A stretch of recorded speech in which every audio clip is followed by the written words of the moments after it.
Hello,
everyone.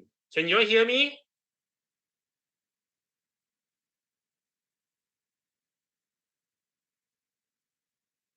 Can everyone can you hear me? Can anyone hear me?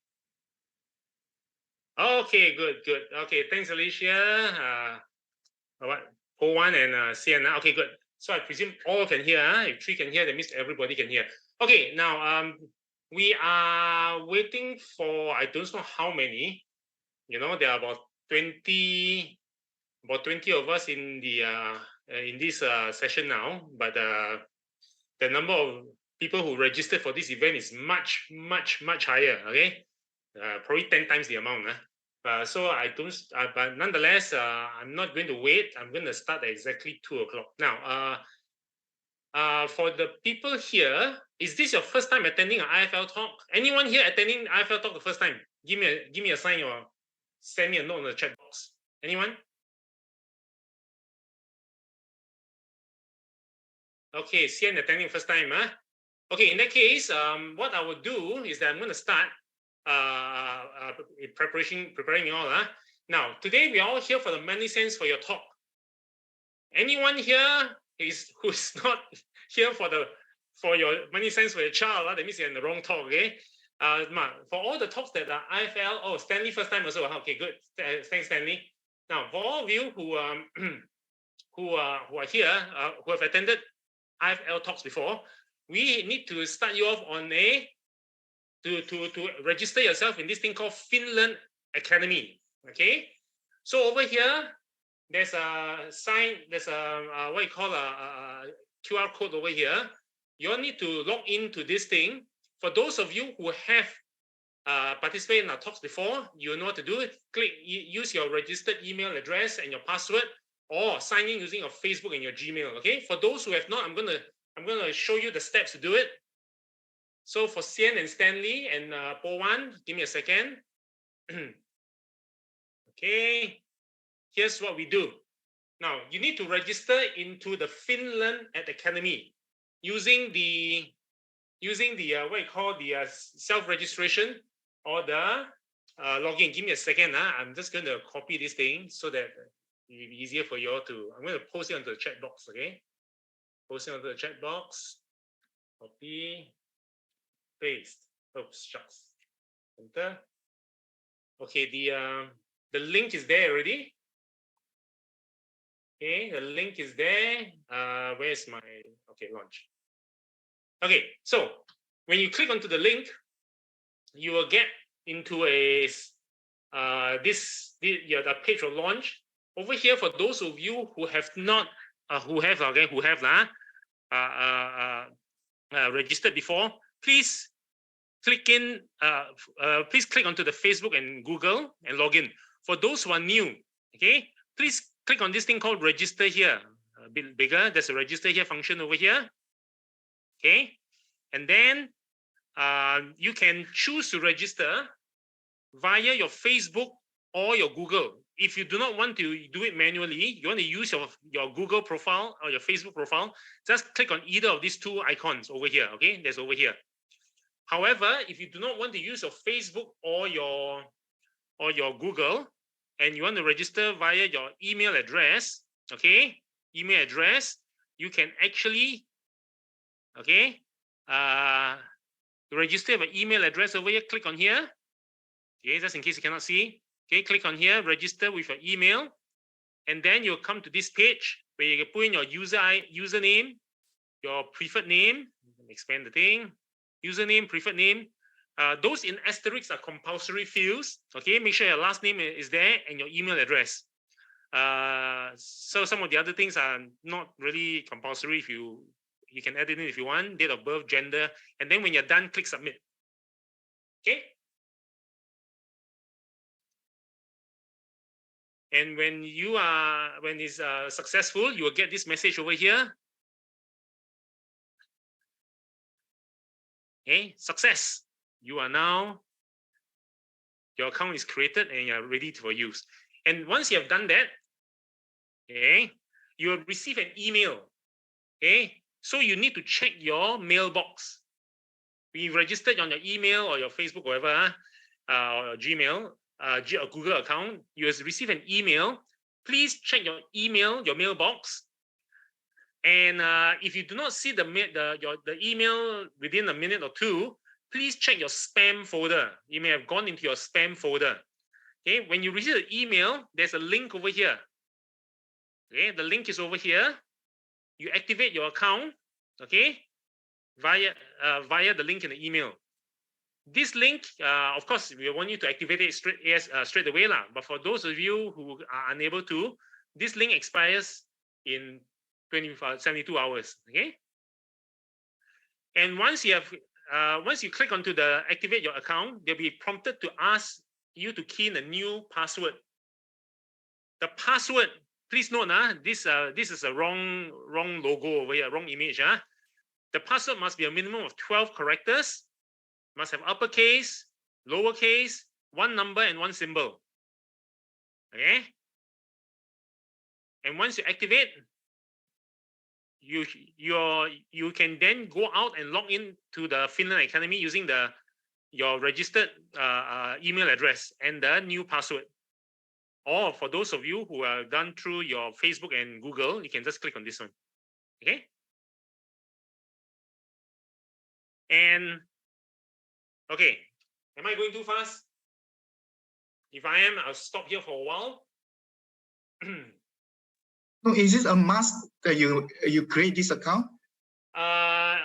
It is encouraged because over here they will show that you have registered and you can get the soft copy of today's presentation. Of course, if you don't want a soft copy, that's fine. But once you're inside there, you can track your learning progress within IFL for not only for this particular module, but for all the modules that you sign up in the future.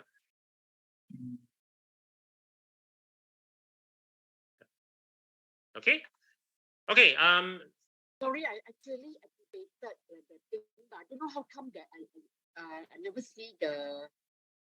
That means maybe is it that I registered wrongly because I never received an email.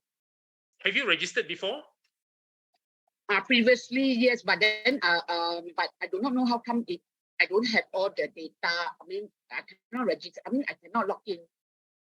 Previously cannot log in, eh? Or yeah. Now cannot log in? Now also cannot log in. Oh, okay. If you cannot log in, can you try maybe I don't know whether it's the password issue or the user ID issue. If you can't log in because can it be because the account is not created properly? I'm not sure, at this end. But can you want to try clicking the forget password and see whether you receive an email into your what you call your mailbox, and check the spam mail.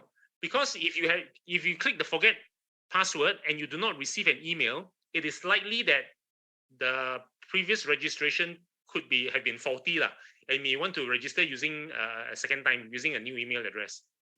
A new email address, but I only have one. But then because when I see I actually can go into the whole thing, but then inside there's nothing, because I thought supposedly to see most of the course notes and all that, but I never received anything. I see. Okay, yeah. Okay, for Miss Ong, what you see is that when you enter, this is what you're supposed to enter into this particular place, okay? I mean, I never come to this screen at all. Yeah. So in that case, if you have been able to enter, but yet you do not see something like this, can I direct you to my associate who is online now? Okay, Dina.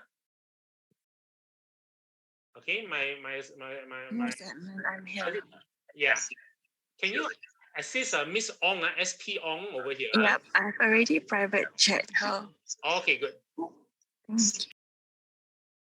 Okay, for those of you who have got issues with it, so for Miss Ong, what happened is that she managed to get into this particular screen. So user ID and password are okay, but inside here is blank, okay? But once for those of you who are doing the first time, like Adeline as well, and Stanley and the rest, and for all the others who are not the first time users, you will enter into this particular page over here, okay, where you see the dashboard.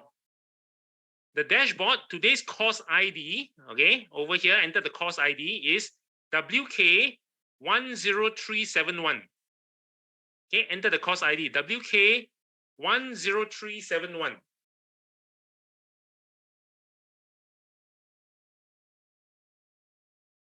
Okay, everybody got that? WK10371,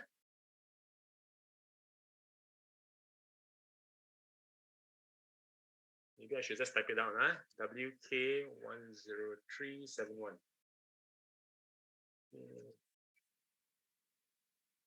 Okay, it's in the chat box as well. And when you have done that, click submit, and then you will enter into, okay, of course, your success registration will come out for the course. And then you will return to the dashboard and you'll see two things.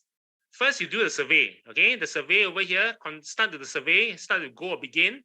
And then when you finish, click submit, and then you're going to this assessment, your pre-training assessment. We got the two assessments. One is pre-training, one is post-training. So the post-training will be done at the end of our 1.5 hour session. The pre-training is to be done now. Okay? So, so once you're done this, don't go into the post-training yet. The post-training, let's say, is to be done when we finish in 1.5 hours time. Okay? So then we're all set. So if anyone got any issues, just send me a note or sound yourself out, unmute yourself and speak to me. And then myself or my colleague Dina will try to help you all, okay? And I'll give you all maybe another 5 minutes to try to get this thing done.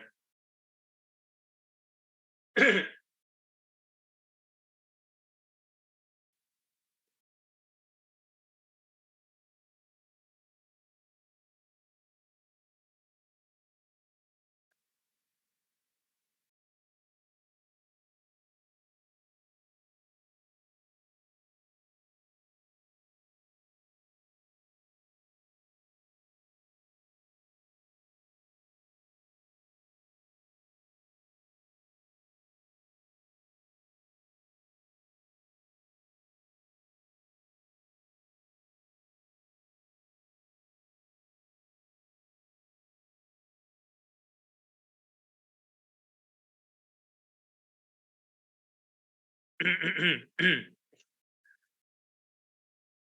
I have the link to register the above? Okay. The link, okay, I'm going to replace the thing, okay, Eunice. This is the link.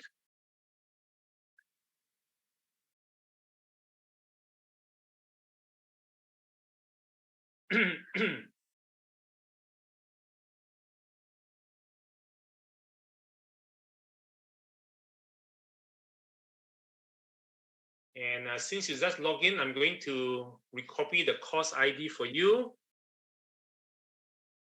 And then I'll just go back to the first slide for this one. for Eunice and for anyone who has just logged in. Okay. So when you go to the link, do the self-registration, you can register via your Facebook account or your Google account. If you want to use the Facebook or Google account, click under register via email. Okay, the fastest one is to go in via Facebook and Google. Okay, for those of you who have no Facebook account like myself, I'm not a Facebook user, and for those or you are not comfortable using your Google account, you can use the email address. And when you're done, fill in the what you call your information, especially those in asterisks. Okay, your username, your last name, and your email address. These are the key ones. And you will receive an email. Okay, Eunice, just in case you forget, there is a process where you need to log into your email, your mailbox, check your mailbox. You will receive an email from IFL.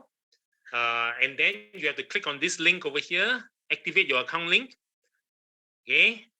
And if you do not see the email, please check your spam folder in your mailbox. And once you click on the activate your account, you'll be asked to supply a password. The password must have 12 characters with one uppercase, one lowercase, one number, and one symbol. Okay, 12 characters in total. And then once you have got created a new password, please sign in again, enter the course ID, which is WK10371, and then click submit, and then that's it. And then you do the return to the dashboard and do the survey and the assessment. Okay, it's now 12:13. We'll start in about 1.5 minutes. Okay. Anyone with any issues logging in, other than the new ones, Eunice, who is it? Adeline, Powan, Stanley. Okay. Anyone else got any issues? No issues? Give me a thumbs up. At least give me some assurance that not all of you are lost. Okay, that's good, Alicia. Okay. Okay, thanks, Sian. Good. Sian, was we the first time as well? Maybe, yeah. So Sian as the first timer has gotten in. One is okay, Maisie. Okay, the first timers are all successful. Huh? Okay. Chuan Wui is okay as well. Very good. Okay, I'm very assured. Today is one of my better sessions. To kill time, we've got another minute. Okay. When we launched Finland about slightly over a year ago, oh my goodness, maybe half a year, I cannot remember. Time has flown so fast. The amount of issues that I face getting the people, the participants like yourself to sign into this Finland was a nightmare. Okay, I tell you, it was a real nightmare. So I'm glad. Okay, Adeline, I got your message as well. I'm glad. Right now, it's much smoother and everybody is okay. Okay, it's now 12. Sorry, not 12. It's now 2:15. I'm going to start. Okay. For those of us you are still doing the registration, please continue. For those of you who have finished, I'm going to start with money sense for your child. Okay. And we are now here. Wait, any non-parent here? This is supposed to be for parents with secondary school students. Any uncles and aunties here? No uncles and aunties? Maybe your uncle and auntie. I mean, you must be with child, not without child. But for those with child, and then maybe you're trying to look after your nephews and nieces. Okay, so secondary school schoolers. Okay.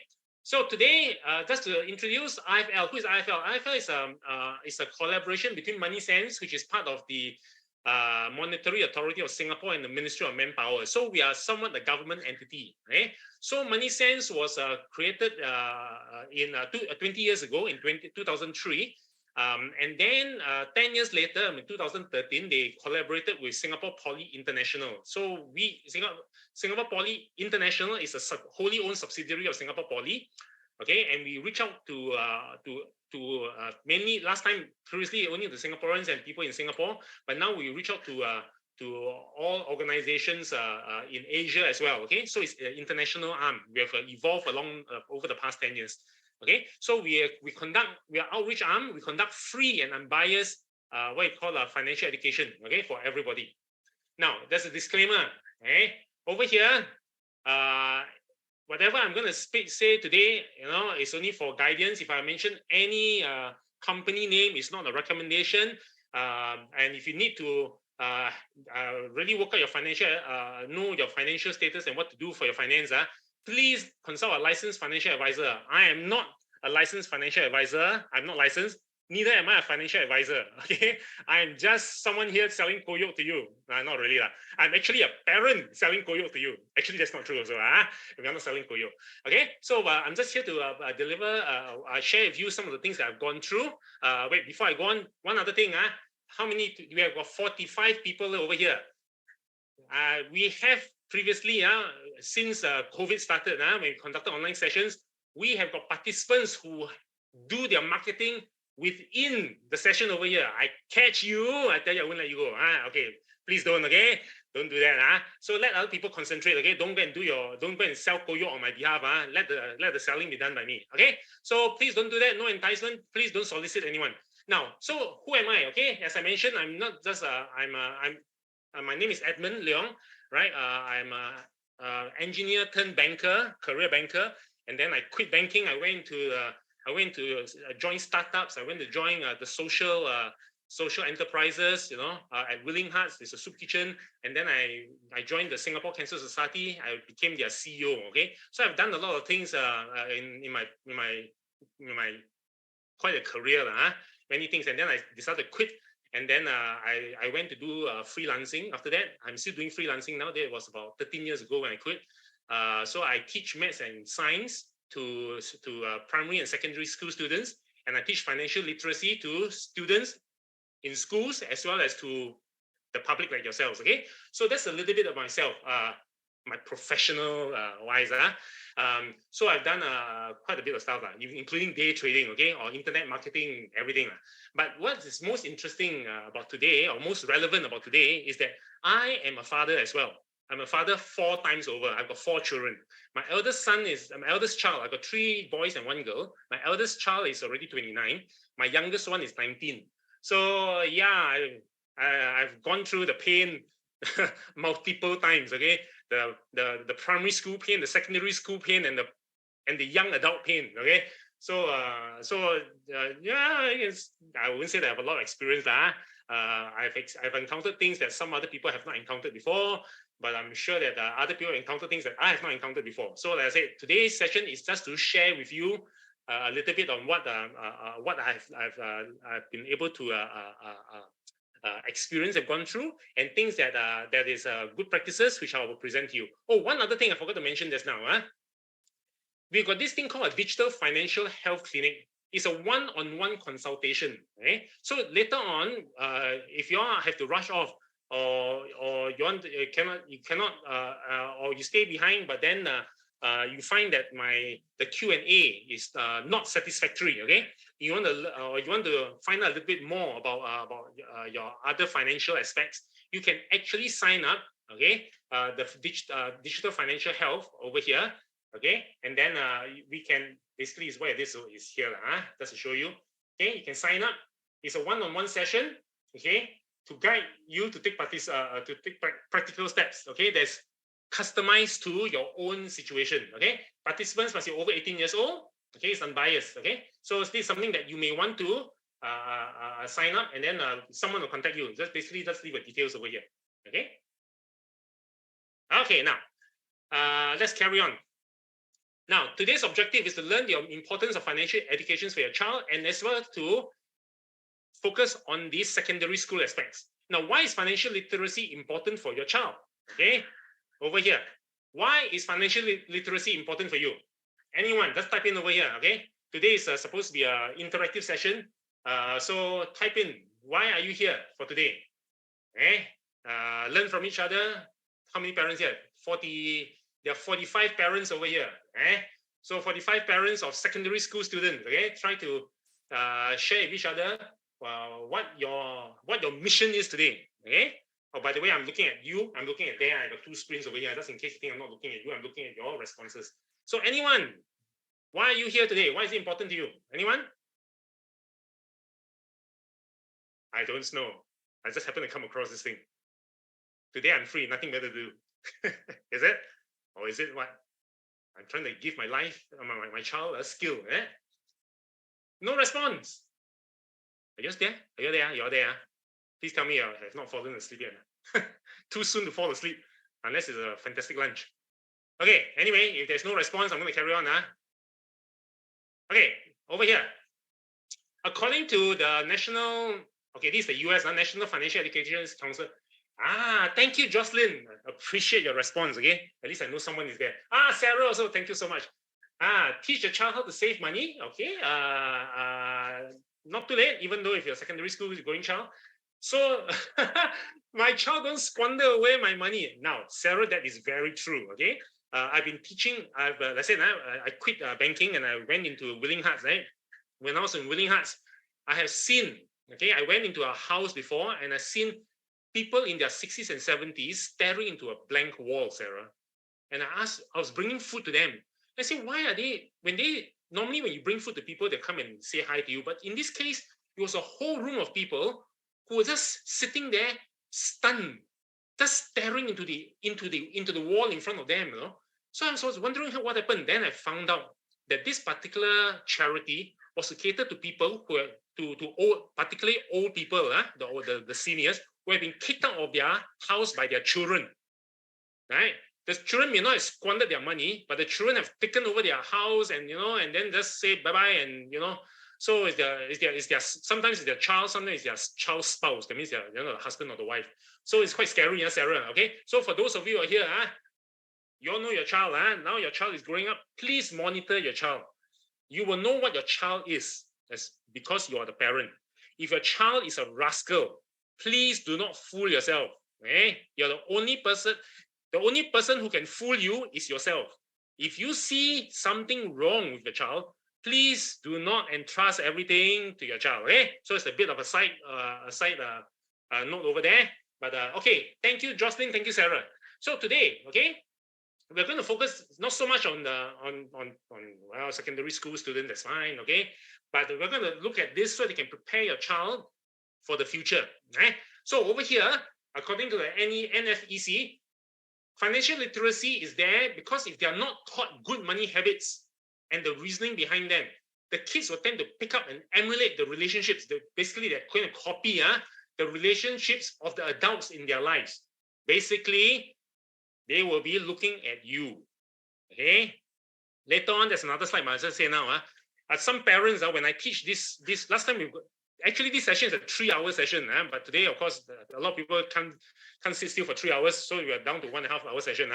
But to let you know, some people say my children don't listen to me. Right over here. The reason is that they are not taught good money habits and the reasoning behind them. Why? Because they say, oh, my children don't listen to me. I can tell you, you don't have to worry about children not listening to you. Okay, you must be very worried that your children is looking at you, observing you all the time. That is your main worry. So what this means is that if you want your child to pick up good money habits, okay, and the reasons, you have got to set the example in your actions, not through your words. Whatever you say, they don't listen, but they are observing you all the time. Scary, isn't it? Being a parent, yeah, I know. Okay. Now, over here, so unless they learn the financial literacy at an early age, right, they can be very impressionable to things that come around them. That means the world, they see things, they think it's okay. But if they do it right at the early age, they are able to block off certain things because they start questioning. Because even a child starts thinking of being logical at about 9 years old. Okay, so in that case, they are able to reason out and say, hey, I've been taught something else, something different when they are young. Okay, so when they know that, they can have it through their lifetime. Look at this over here. Okay, they're saying that the child, okay, the habits take root by the age of 9. Right, so by the time 5 years, 6 years, 7 years, 8 years, 9 years old, over here, using the learning habit, right? Just using this as one example, but of course it applies to all the different habits across the of different habits, not just this learning habit. After 9 years old, they tend to taper off, stabilize. So today, all of you here, anyone's child less than 9 years old over here today, because if you're here for secondary school children, they're already 13 years old. So how? Who is despairing right now? Who is saying, yeah, too late? Is it too late? Huh? Is it too late? I can tell you, okay? I can tell you. There are a lot of studies out there, right? They tell you, yes, even though their mindset, their habits are already, what you call solidified, or calcified, they call it, they say it's 9 years old, but I'm telling you, they will be listening to you, okay? Not just, remember just now the previous slide says that impressionable, right? Impressionable to the attitudes of the adults, mainly their peers. You heard of peer pressure. But the thing is that you, okay, all of us parents here have got an influence on our children more than we believe. So don't let these studies scare you off. They say, oh, by 9 years old, they are not going to listen to me. They cannot change. They can change. It just takes a little bit harder and a little bit more patience, okay? And now, of course, when whatever you do is in sync with whatever you say, the children, the people, not just the children, your friends, your colleagues, your bosses, they will know, hey, you are something special because you walk the talk. Okay, your children will see. The children say, hey, he's being consistent. My parents being consistent. They will be able to change along the way as well. Okay, so it's based on your what you call your own lifestyles. Okay, they're going to have to they'll be looking at you. So it's never too late. Over here, the importance of financial education. Okay, so over here, I'm going to ask you: our children are subject to lots of messages, including advertisements. Okay, so discuss the influence over here. Just type into the chat box again. Like I said, there are 40 over of you. Please type in something. Discuss the influence and impact of advertising on our kids. Okay, so over here, how many advertisements do you think your child looks at over 1 year? What do you think? Just via TV. That's provided your child watch TV, okay? If you don't watch TV, they go on YouTube, everything. Thousands, yeah, right. How many thousands? Want to make a guess? Anyone? How many thousands? 1,000, 2,000, 5,000, 10,000, 20,000? Okay, that's let you know. According to survey done, in 1 year, it's 15 to 30,000. Okay, that means every day your child is going to see 40 to 80 advertisements a day, 1 day. Okay, that's a lot via TV.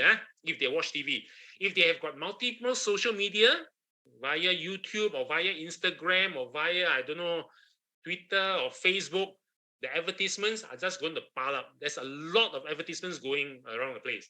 Now, oh, by the way, while you're there, please have a pencil and a pen ready beside you and a piece of paper, okay? Please, don't just listen.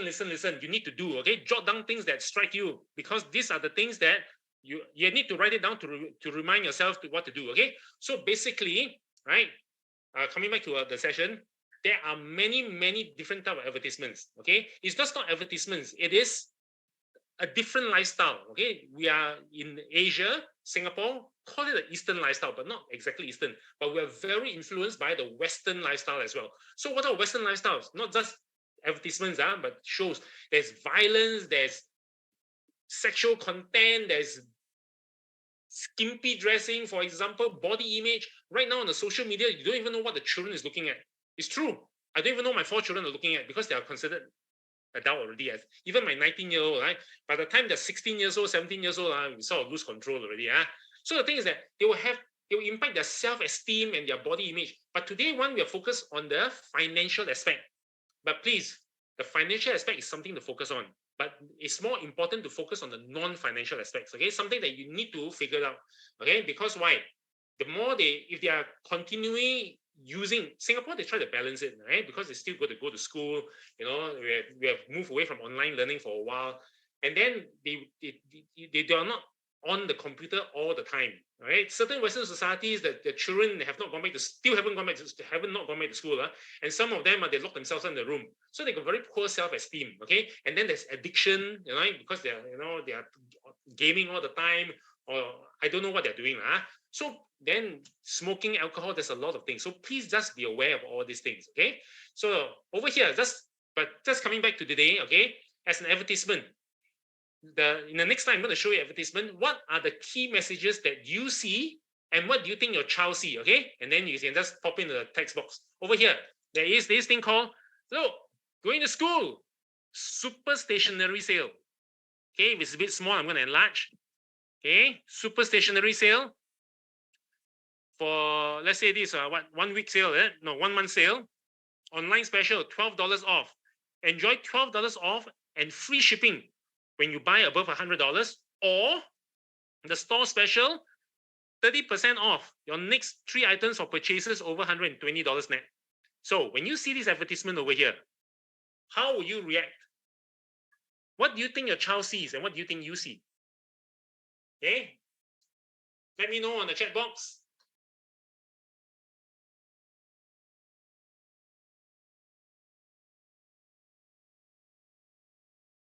And then you ask yourself, is it worth spending this amount of money to enjoy a waiver of transport?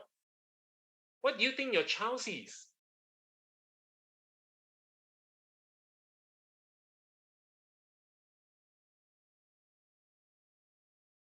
Cheaper items, I can save dollars by buying. Very good, Sian. Okay. So I can ask my child, ask my child if anything she needs to buy. If yes, can check out the ad. Okay. So now your child, don't say primary school. Yeah, child is in secondary school now. Okay. So in secondary school, they see this ad, and this ad will tell you, first one, $12 off for $100 purchase. Angeline, that's true. Stationery sale, boring. Okay. To my child, they may find it worth it. They will, to me, Jocelyn, to me, they're asking you to buy more, spend more. All right. Okay. So the thing is that, just to let you know, do you know how much you need to buy? Okay, to make up $100. I have got 4 children, right? Even when they are all starting school at the same time, all in primary school or some in secondary school and primary school, it's very, very hard to make up $100. Okay, very hard for me.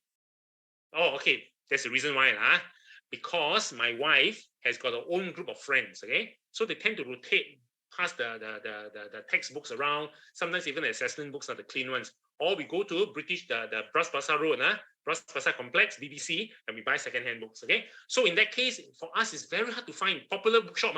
It's very hard. So for you, right? For you who see, if your child sees $12 off for $100 purchase, it's a 12% discount if they have learned percentage. Have they learned percentage? Yes, they have. Okay, I think in upper primary they have learned percentage already. But even then, they might see it's $12. Or the next one, 30% off. Is this a good discount? Okay, 30% off. Do you feel it? Okay, for all of you who are seeing this, first one and the second one. So some of the children say, "Hey, mom, can you buy more?" Yeah, is it needed? For example, right? Like what who was saying, like what Maisie is saying. They really need it. Okay, so the child may not buy that exactly. If you tell them, right, you must make up $100. Then they say, "I'll go buy other things, right? I can buy erasers, can buy markers, can buy different color markers, can buy different color ballpoint pens, can buy stickers and every single thing." Okay, it don't just happen to the children, All of you here who are using credit cards, I used to be a credit card user. I still use a credit cards, but now I only got 2 credit cards. Last time I got 7 or 8 credit cards, right? Wow, look, to meet up the minimum spend every month, I was spend. So same thing, okay? So make sure that you don't do the same mistake, because the child will be looking at you. Hey, mom and dad is spending on their credit card on things which they're just trying to make up their minimum amount.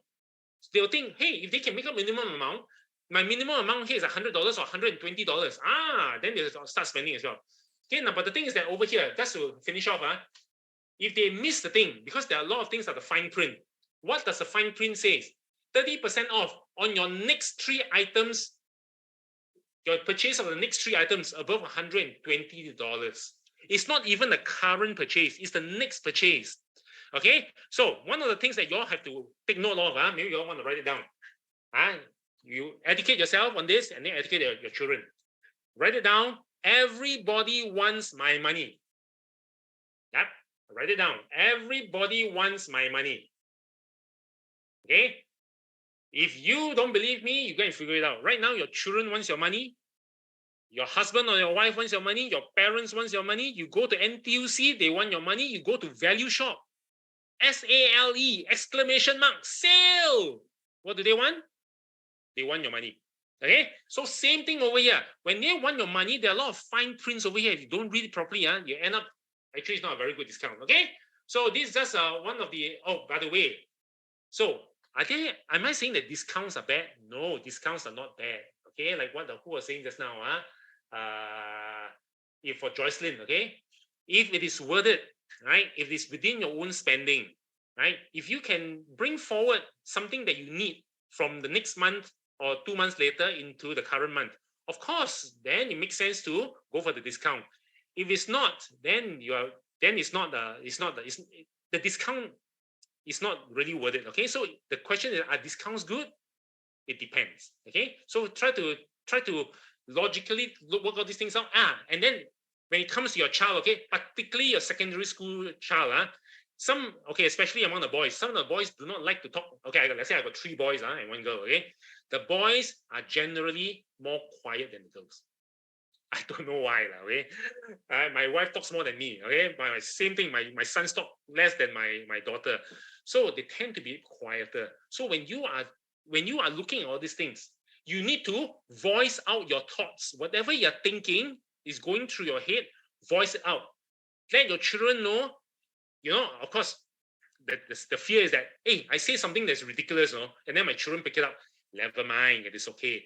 Your child will also just tell a child, I think aloud so that I can think clearer. And of course, if I get it wrong, maybe you can tell me where I got wrong. So let them know when you're thinking through, $12 off, 112%, 30% off. But what is it that I'm missing? Is this good? Is this such a good deal that I'm missing something? Okay, so you think it aloud. Let them help you with your thinking. Children are very interested in what the parents think. Just to let you know, okay. They will be very, very capable. So let's go ahead and do that. Okay. So let's go on. Now, teach and model healthy financial habits. Again, attitudes are caught. Remember, I told you it's not what you say. Okay, it's what you do. So the children will be looking at what your attitude is, and they will catch your attitude. Okay, by simply watching us. Okay, Fred Rogers is it's a very old show. Children show. Okay, over here. Imagine your child, okay, and they are watching you. Let's say this is you. Okay, I won't say you but okay, watching what messages you.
Okay, now over here, it is very true. All right, sometimes they can catch it, right? But this is something that my wife did to my father-in-law many years ago. Because my father-in-law used to smoke, right? So he smoked a lot, and then my wife did a calculation for him, and basically, she calculated that instead of getting a 4-room flat, they could have gotten a 5-room flat. Okay, what a waste. But of course, this, I say that they can swing the other way around and says, hey, what do you do with all your savings? So what you say must be consistent with what you do. And of course, what you say in this case, be careful of what you say, because over here, right? What is the children saying? Your daddy may saying that, hey, don't drink so much, But the thing is that the child may not even think that drinking beer is a problem because they may have grown up in an environment, right? I've got relatives whose children would just drink together with their parents, and their whole family of drinkers, but that's a different setting. My family don't drink, right? So they may say, hey, my father likes to drink beer a lot. Just like looking at them, sitting in front of the TV, drinking. But they didn't know how much the beer costs, right? So what do you, for you, you already pick up certain things. It's not so much of an aeroplane and so much of the opportunity cost that, or the opportunity savings that the wife could have made. But is it about the aeroplane by not drinking beer, or is it that mom is still poor even though she does not drink beer? So there are many different messages that a child can interpret. I'm telling you, some of the children, they are very creative. Right? They can spin a totally different angle they can give a new story, a total storyline to something that they see. So just engage them, find opportunities. Just remember just now, like I said, after 9 years old, they say it's too late. My child is already 13 years old, 14 years old, 15 years old, 17 years old, 20 years old. It's too late. It's never, ever too late. Okay. What is missing, I will let you know. Right? For most of us, parents, is that it's not what's missed. Okay, not missing. Or what's missed are the opportunities. There will always be opportunities between you and your child. Guaranteed, between you and your husband, your friends, your relatives, your parents, or whatever. The opportunities are always there. But somehow, or rather, when the opportunities come about where you can start talking about certain things, like using this video, this video as an example, there are so many things that we can talk about. Maybe, what exactly are they thinking? We don't know. But when the opportunities come, we don't pick up the opportunities. That is a problem. Okay, if you're staying in a family, right, your child is with you, you see them every day, you see your husband or your wife every day. The thing is that we don't dare to bring it up. We don't want to bring it up. We would rather keep quiet, and that is what is missing over there, right? So, but if you make full use of the opportunities, not to nag them, right, but to think of some creative way of delivering a message or to start a conversation, a discussion, right? You will never be too late in anything, okay, regardless of what age your child is at. Okay, so over here, there's just an example of what a mom and dad could be doing, and the child may be seeing, right? So if you are ever in this situation, right, not just in front of the TV, but over a dinner table, or maybe you're driving in the car or taking a public transport and you're talking a bit here and there, okay? Ask them what they think about certain things. What do you think about what we think, right? As I mentioned just now, voice your thoughts for them. Okay. Okay, age-wise, developmentally. You all see this? Can Okay, so now we're going to go into what you call your age, right? Your child's age. All of you here, your children, are they between this age group, or are they already older than this, or younger than this? Yes, Audrey, yours is within this age group. Okay, anyone older than 16? Okay, doesn't matter older, like I said, just sometimes. Okay, for those of you we've got child. Okay, over here this is 13 and 16. Sometimes even your child is between 13 and 16. You may have to go. Okay, Kelly, one is 24. Okay, good. Now, for the 24-year-old, there may be something that they have missed out or they have forgotten, because all of us are busy people, including your children. Okay, at whatever age, even me, I'm supposed to be semi-retired. I'm also very busy. Okay, but you have not. Okay, Clay is 13. Okay, turning 13 is very good. Okay, so the thing is that even though they are beyond 16, there may be certain practices over here that you need to remind them. Hey, why don't you try doing this? If you have not done it before last time, maybe you try doing it now, or you have done it before, you know about it. Why don't you start doing? Because knowing is one thing, doing is a different thing. Okay, it's not okay. Maybe another thing that I tell people, it is not what you know that's going to make you successful. It is what you do that's going to make you successful. That's why I'm telling you all over here just now. Please take a piece of paper and write down the points that strikes you, because these are the things that you need to do. Don't waste this 1.5 hours, because right now you may be distracted. I guarantee you, after 3:30, If you don't write down anything, you will forget what you want to do. Okay, that you say you wanted to do during this 1.5 hours. Okay, and for those of your child like this Kelly 14 there's one 13. Okay, Clay 13, and for those of you younger children, some of the more advanced ones, you can actually teach them how to do all these things.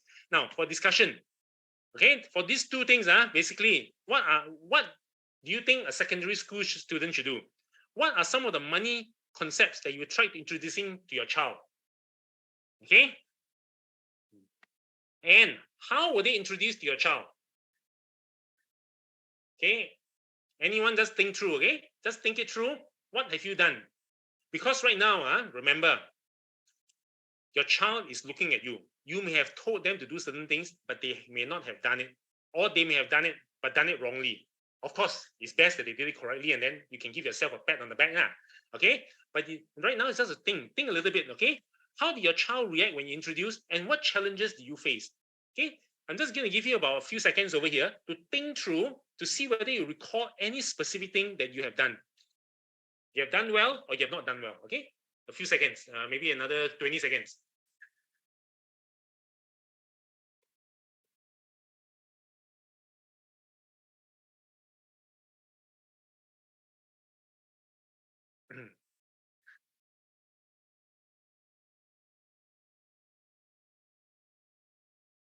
Okay, now, so the thing is that I'm not sure whether you got time for discussion or not, but if you all want to share, you can. Oh, over here, there is one.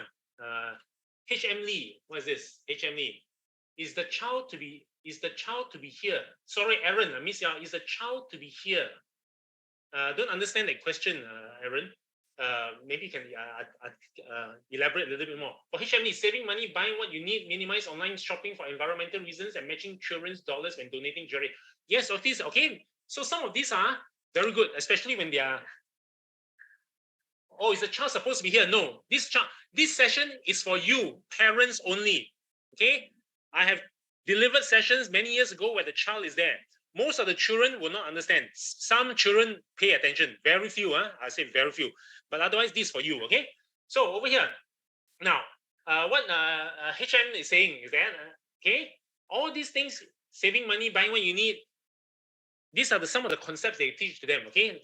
Fundamental concepts. Save first, then spend, right? If you don't save, don't spend. Or basically spend on needs, save on wants, right? So the things that these are all very top level, what you call motherhood statements. Okay. Okay. Well, don't worry about that, Aaron, okay? If the child is the one typing, you just even ask the child, okay? Use the same questions on your child, because right now, at the speed I'm speaking, it's very hard for them to follow as well, okay? But anyway, this is for you, okay, to the child, okay? And then even though you have already, what you call, done all these high-level statements, now spend on needs. What is a need? What is a want? How, at what stage does a want become a need, or a need become a want, you know? Because things are changing all the time. So the thing is that, what are some of these money concepts when you do saving, when you do budgeting, okay? Or over here later on, I don't think we got time to talk about tracking of expenses.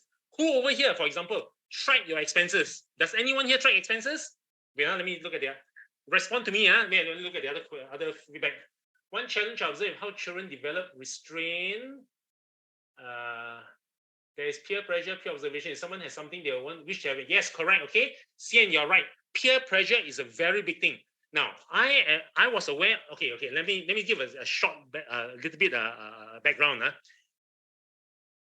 I didn't know anything about being a parent. Okay, I don't think any of us here were trained to be parents. We're trained to be fathers, to be husbands and wives, maybe. All right, we go for marriage preparation course, but very few of us are trained to be parents. So when my first child came, my second child came, I said, hey, I better be a better parent. So I read a lot of books. Okay, and thankfully I'm one of those that like to read books. But the thing is that the books, like I said, there are some of them. There are different ways of doing it.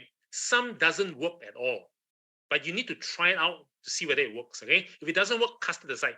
Now, but one important thing is that I realized as your child is young, they are looking at you as if you are God.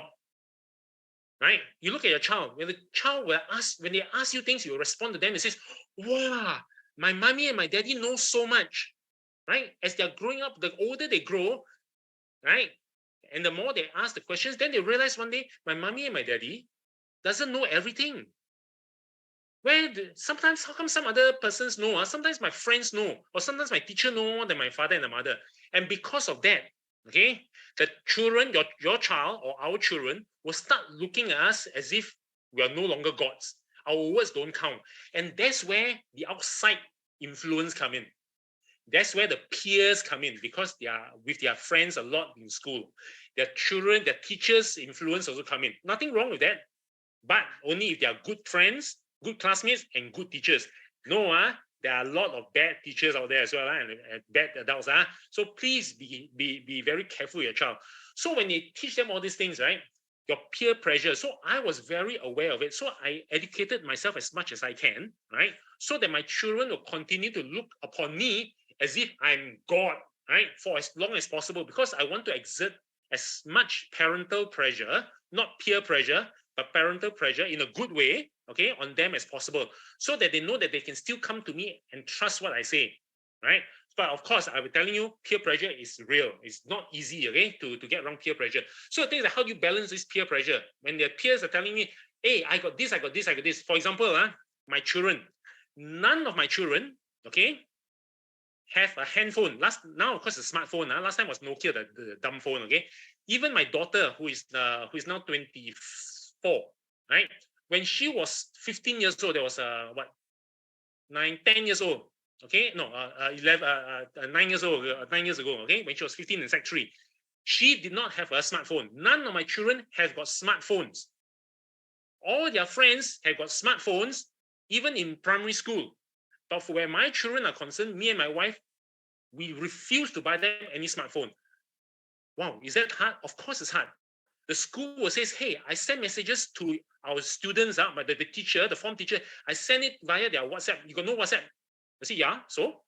No WhatsApp means you send it to me or send it to my wife, the parents. We will convey it to the children. So there's a lot of all these things we're trying to counter. We're trying to balance the peers. We're trying to balance all this, wow, got what, some tech device, got iPhone, got don't know, Samsung and those stupid things. So the things that you have got to understand how you want to bring your child up. How you want to bring your child up, then you got to figure out how do you try to enable your child to continue interacting with the world, and at the same time not depriving them of the key needs. Okay, a smartphone is not a need. Communicating, receiving messages on homework or on assignments and everything, that is a need. How do you bridge the thing, do things, okay? Because they're trying to limit the screen time of our children from TV and our smartphones nowadays. Okay, so Sian, thank you for your comment. Hui Hun, apportion your allowance immediately after receiving the same. Okay, very good. Okay, so these are some of the things that we say, hey, when you receive the money, okay, for us it's income, but for our children it's allowance. What do we do with our income? What does a child do with allowance? Do they straight away put it to savings? Do they know that you as a parent, when you receive your income, you put a certain portion away as savings? How do you put that savings? Are you actually putting a savings first? Are you saving first, then spend? Or are you actually already spending before you even save? Okay, we'll go through some details later on. Okay. Yes. Okay, over here. Try to match credit card receipts to statements, but don't track cash transactions. Okay. So these are credit card receipts. So you know that this one means that, okay, for those who basically the me, Kelly, Hui Hun, and Audrey and HM, you are responding to my question, who track your expenses? If only 4 of you track your expenses and there are about 50 of you here, that means that only 10% of you are tracking your expenses, which is slightly higher than the Singapore national average. Singapore average, it says that about 5 to 10% of the people track their expenses.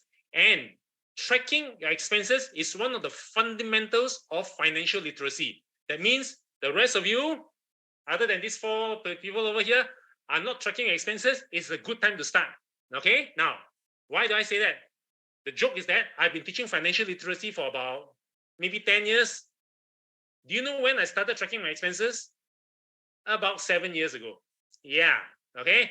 I've been a banker. I advise my clients how to save money, how to spend wisely, how to have the highest amount of earn the highest interest. I look after them so well, but I never look after my own personal finances. I never once track my own expenses. If you anyone own your own company over here? Anyone? Any business person over here? Non-salary, okay? If you are a business person, you have to track every single expenses you make because it is auditable, it's taxable, it's tax-free, right? But the thing is that, the irony is that what you do for your company or what your company does, right? When the company spend on you, for example, we don't do it for ourselves. We don't track our expenses. And because we don't track our expenses, there's a very little we can do to correct our bad habits, our or enhance our good habits, or we can't monitor on how we're going to make sure that we are spending wisely. The needs and the wants components is all gone. So what I'm saying is that, right, we need, okay, let's say I'm tracking. For those who are not tracking, you are missing out on a very, very big chunk of what you can do to teach your children. Okay, you need to be able to track down to the cent if possible. Over here, you're talking about credit card receipts, okay, and statements. So for myself, I don't keep credit card receipts because, of course, if you're a business, of course you do that. But I got too many receipts, I don't do that. But every time I spend, I touch my wallet, okay, regardless of using cash or credit card, I treat my credit card as if I'm using cash. Every time I do that, my handphone comes out, and on my handphone, there's an app called Expense Tracker. I'll key in what I spend on food, on groceries, on bus fare, on petrol, or whatever is all in there. Okay. Now I'm telling you, expense tracking is one of the hardest things you will ever do. Take my word for it. All right. It is very, very, very hard. You will forget, you will lose motivation. You need to find your own motivation. Today, there's no time. Okay. Next time is the other time I explain to you how I managed to get started, okay? Get started 7 years ago. And even on those times I decided to stop, I continue going, okay? I had to find my own motivation. Okay, let me take a look. Clear, We explore the concept of money, income versus expenditure, buy things with good value, needs, wants, savings, give, invest, spend, good time. Okay, all very good. Time value for money through activities, teachable moments. Yeah, okay. This thing called teachable moments, as I mentioned just now. These are the opportunities that come along, okay? The teachable moments. Don't lose those teachable moments. A lot of times it's a teachable moment, but I don't know what to say. I'm not prepared. So you got to prepare yourself, okay? Over here, sometimes kids are not just interested to discuss yeah, exactly. When they're not interested, find a different moment, but don't push off. Don't dilly-dally, give excuses for yourself not to bring it up. Because I'll tell you that your children sometimes, okay, you see, today we're talking about money. For some of you, I say, hey, have you talked to your children about sex, for example, right? Sexual education. They say it is easier to talk to a child about sex than to talk to a child about money. Why? Because right now we are talking about just these concepts.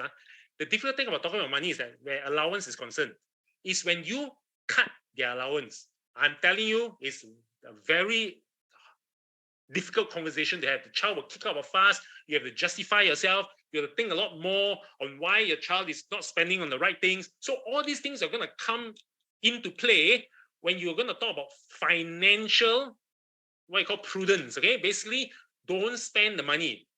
Don't spend so much money on unnecessary things. They will have a different viewpoint than you. Okay, so some parents are saying, what you read some articles, talking about finance is harder than talking about sex. Okay, hold on. Which expense tracker is suitable for children who own? Hui Hun, I use Android. I don't use iPhone. iPhone last time they used to charge, but now I understand they got free apps. On the Android, there are many free apps. Okay, don't pay for it. Just start off. Basically, it's not about the app. Basically, what we're trying to establish here is the habit. You need to start on a habit so that people will see you doing that habit, right?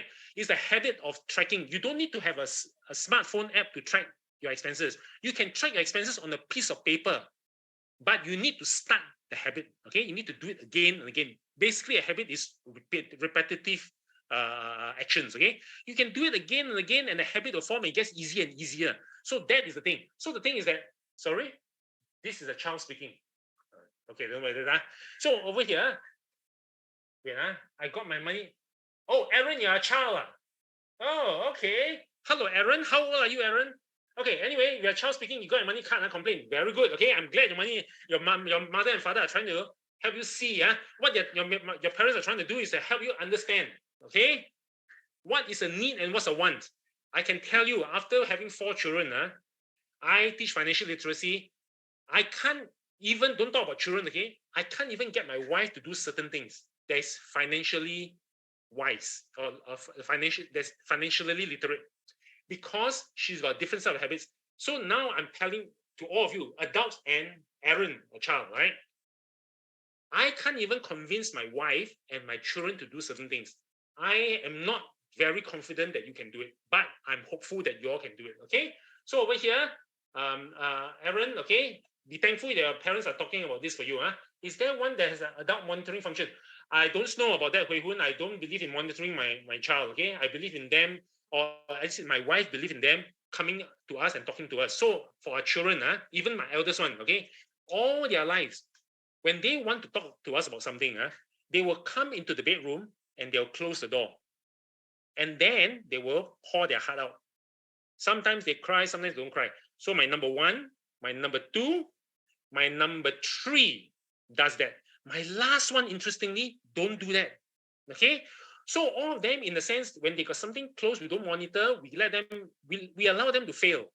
My eldest one has lost so much money, okay, because it was like a scam. Okay, we're talking about scams later. Oh dear, it's 3 o'clock. Okay, hang on, I'm going to close up. He went on to do binary options. Right, he got spare cash. My daughter went on to find a way to take money off her own banking account. We found out, we let it be, and then,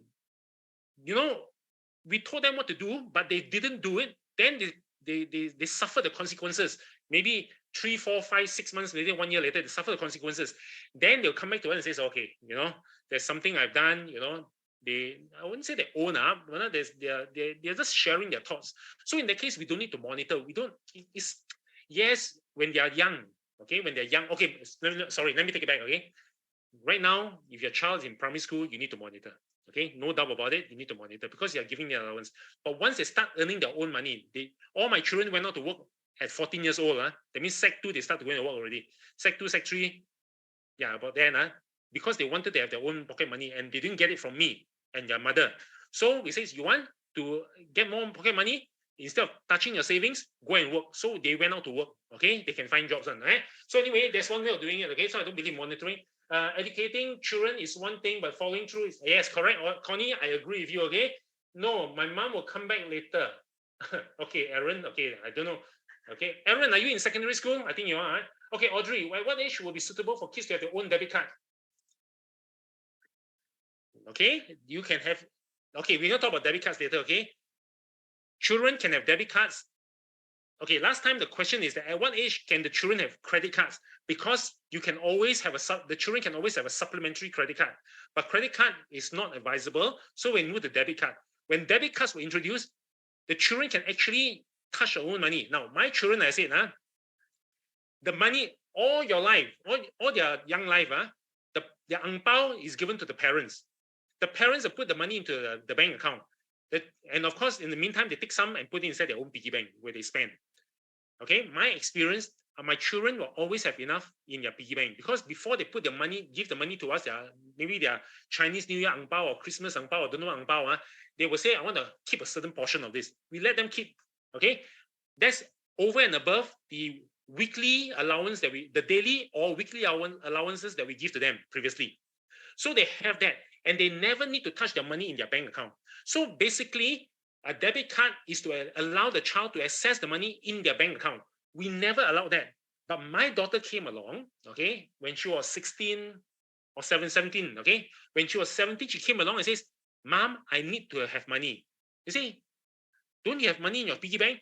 Not enough. See? So that is when she found a way to access her bank account.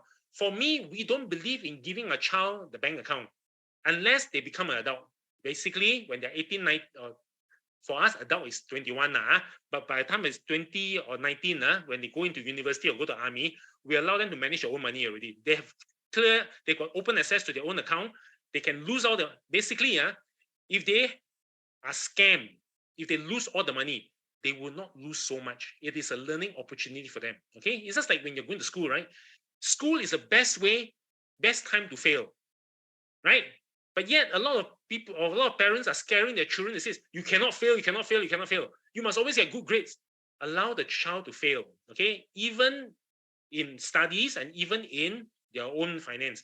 Because when they fail, the money disappears, they learn the fastest, okay? So something that you all have to be comfortable doing it.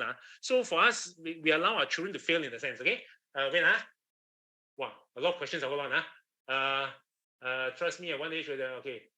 At what age debit card? So Audrey, you decide, okay? Trust me, I know for a fact most students will find a way to use their parents' money without consent at least one time. Of course. Hey, you know how smart children are? By the time they're 2 years old, they can selectively determine when to cry in terms of which parent. In front of the mother, in front of the father, keep quiet. You remember? All you have parents before, okay? I realized that when they're 2 years old, okay, they know how to select, they know how to pick parents of each other the older they go. May I know if parents should be given allowance on weekly or monthly? Should be giving weekly, monthly? Okay, the older your child is, right, you shouldn't be giving them on a daily basis, that's for sure. You can give them on a weekly basis if they're capable of managing on a weekly basis. Now, what do you mean capable? For example, every Sunday you give them money. If they can survive the whole week without coming to you, right? Over a period of time, like maybe a year or 2 years, right? They are able to do it without coming to you asking for more money or tapping on their own savings for their own money. You can always bump it up to a monthly allowance, right? But if they make, let's say, but they can't. Let's say they give them money you give them a weekly allowance on a Sunday. By Thursday, they come and ask you for money. That means they have messed up somewhere. Now, what do you do? There must be consequences for their action. If they have mismanaged their money, there must be consequences. Most parents say, never mind, $1, $2, I top up. Then the teachable moment is lost. Or, let me take it back. The teachable moment is there, but you're teaching them the wrong thing. Okay, so Hui Hun, your call, you monitor. Each child is different. Okay? I don't know how many children you have. I got 4, all different. Weekly helps with learning how to split them, okay? Okay, that's coming from a child, from Aaron. Will monthly be too challenging for a child? No. Some children can do it. I'm telling you, my youngest child, okay? I give many talks. Money sense for the child is what? Oh dear. Hey, wait, I'm just going to scan. Should I be responding to your questions or should I be going through this presentation slide? Because if I'm going to respond to a question, I got no time to go to the presentation slide. Let me know in your chat room, okay? So let me just continue answering the questions first. Monthly is not too challenging, okay? I got a child that attended my retirement talk, and that child was only 17 years old. That's my youngest participant ever attending a retirement talk. And she was not only listening to me, she was already tracking her expenses on her own mobile app, okay? And she was only 17 years old, and she accompanied her mother to the talk, and this talk was at Bukit Panjang Library. I was there. I was so impressed by her, okay, in terms of planning. The monthly, basically stronger one. I know parents put a lump sum of money when I was secondary school. Yes, lump sum of money, be very careful, okay? Depending on how much the lump sum is. The lump sum of money is for certain specific purposes. They may end up spending everything. I'm telling you, the temptation is there. So be very careful with lump sum money. More favorable, yes, let them suffer without cash out. Q&A is good. Okay, Angeline, Q&A. The others I don't know, okay? I give a fixed $1 who is agreed with kids by calculating. Yes, okay. Okay, Li Chen. Okay, what Li Chen has just said that if you are already tracking expenses, you can monitor their weekly expenses. That's the easy one, okay? So what is hard is that for you yourself, Li Chen, or for us parents, are we monitoring our weekly expenses? For 95% of you or 90% of you, you are not. So whatever Li Chen is saying may be difficult for you to pull off. The majority of you to pull off, because if you're not tracking your expenses, and I'm telling you, weekly expenses is not sufficient for adults. If you want to track your expenses, it must be a monthly expense. That means you need to have enough perseverance to go through a whole 30 days of tracking, okay? Then with that, you can inculcate, you can monitor what you're spending on a monthly basis, and you can start planning for 3 months, 6 months, 1 year, 5 years, 10 years. But for the child, a weekly one, they can plan for a month. It is true, okay? The shorter the duration, the shorter you're able to plan. The longer the duration of your tracking, the longer you're able to plan, okay? Maybe run through a present.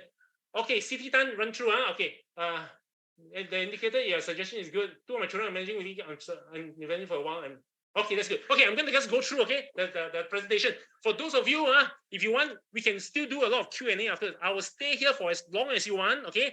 This is not a 1.5 hour session for me. I'm here for you. If you cannot stay for a whole 1.5 hours, then you type in the questions later on, okay?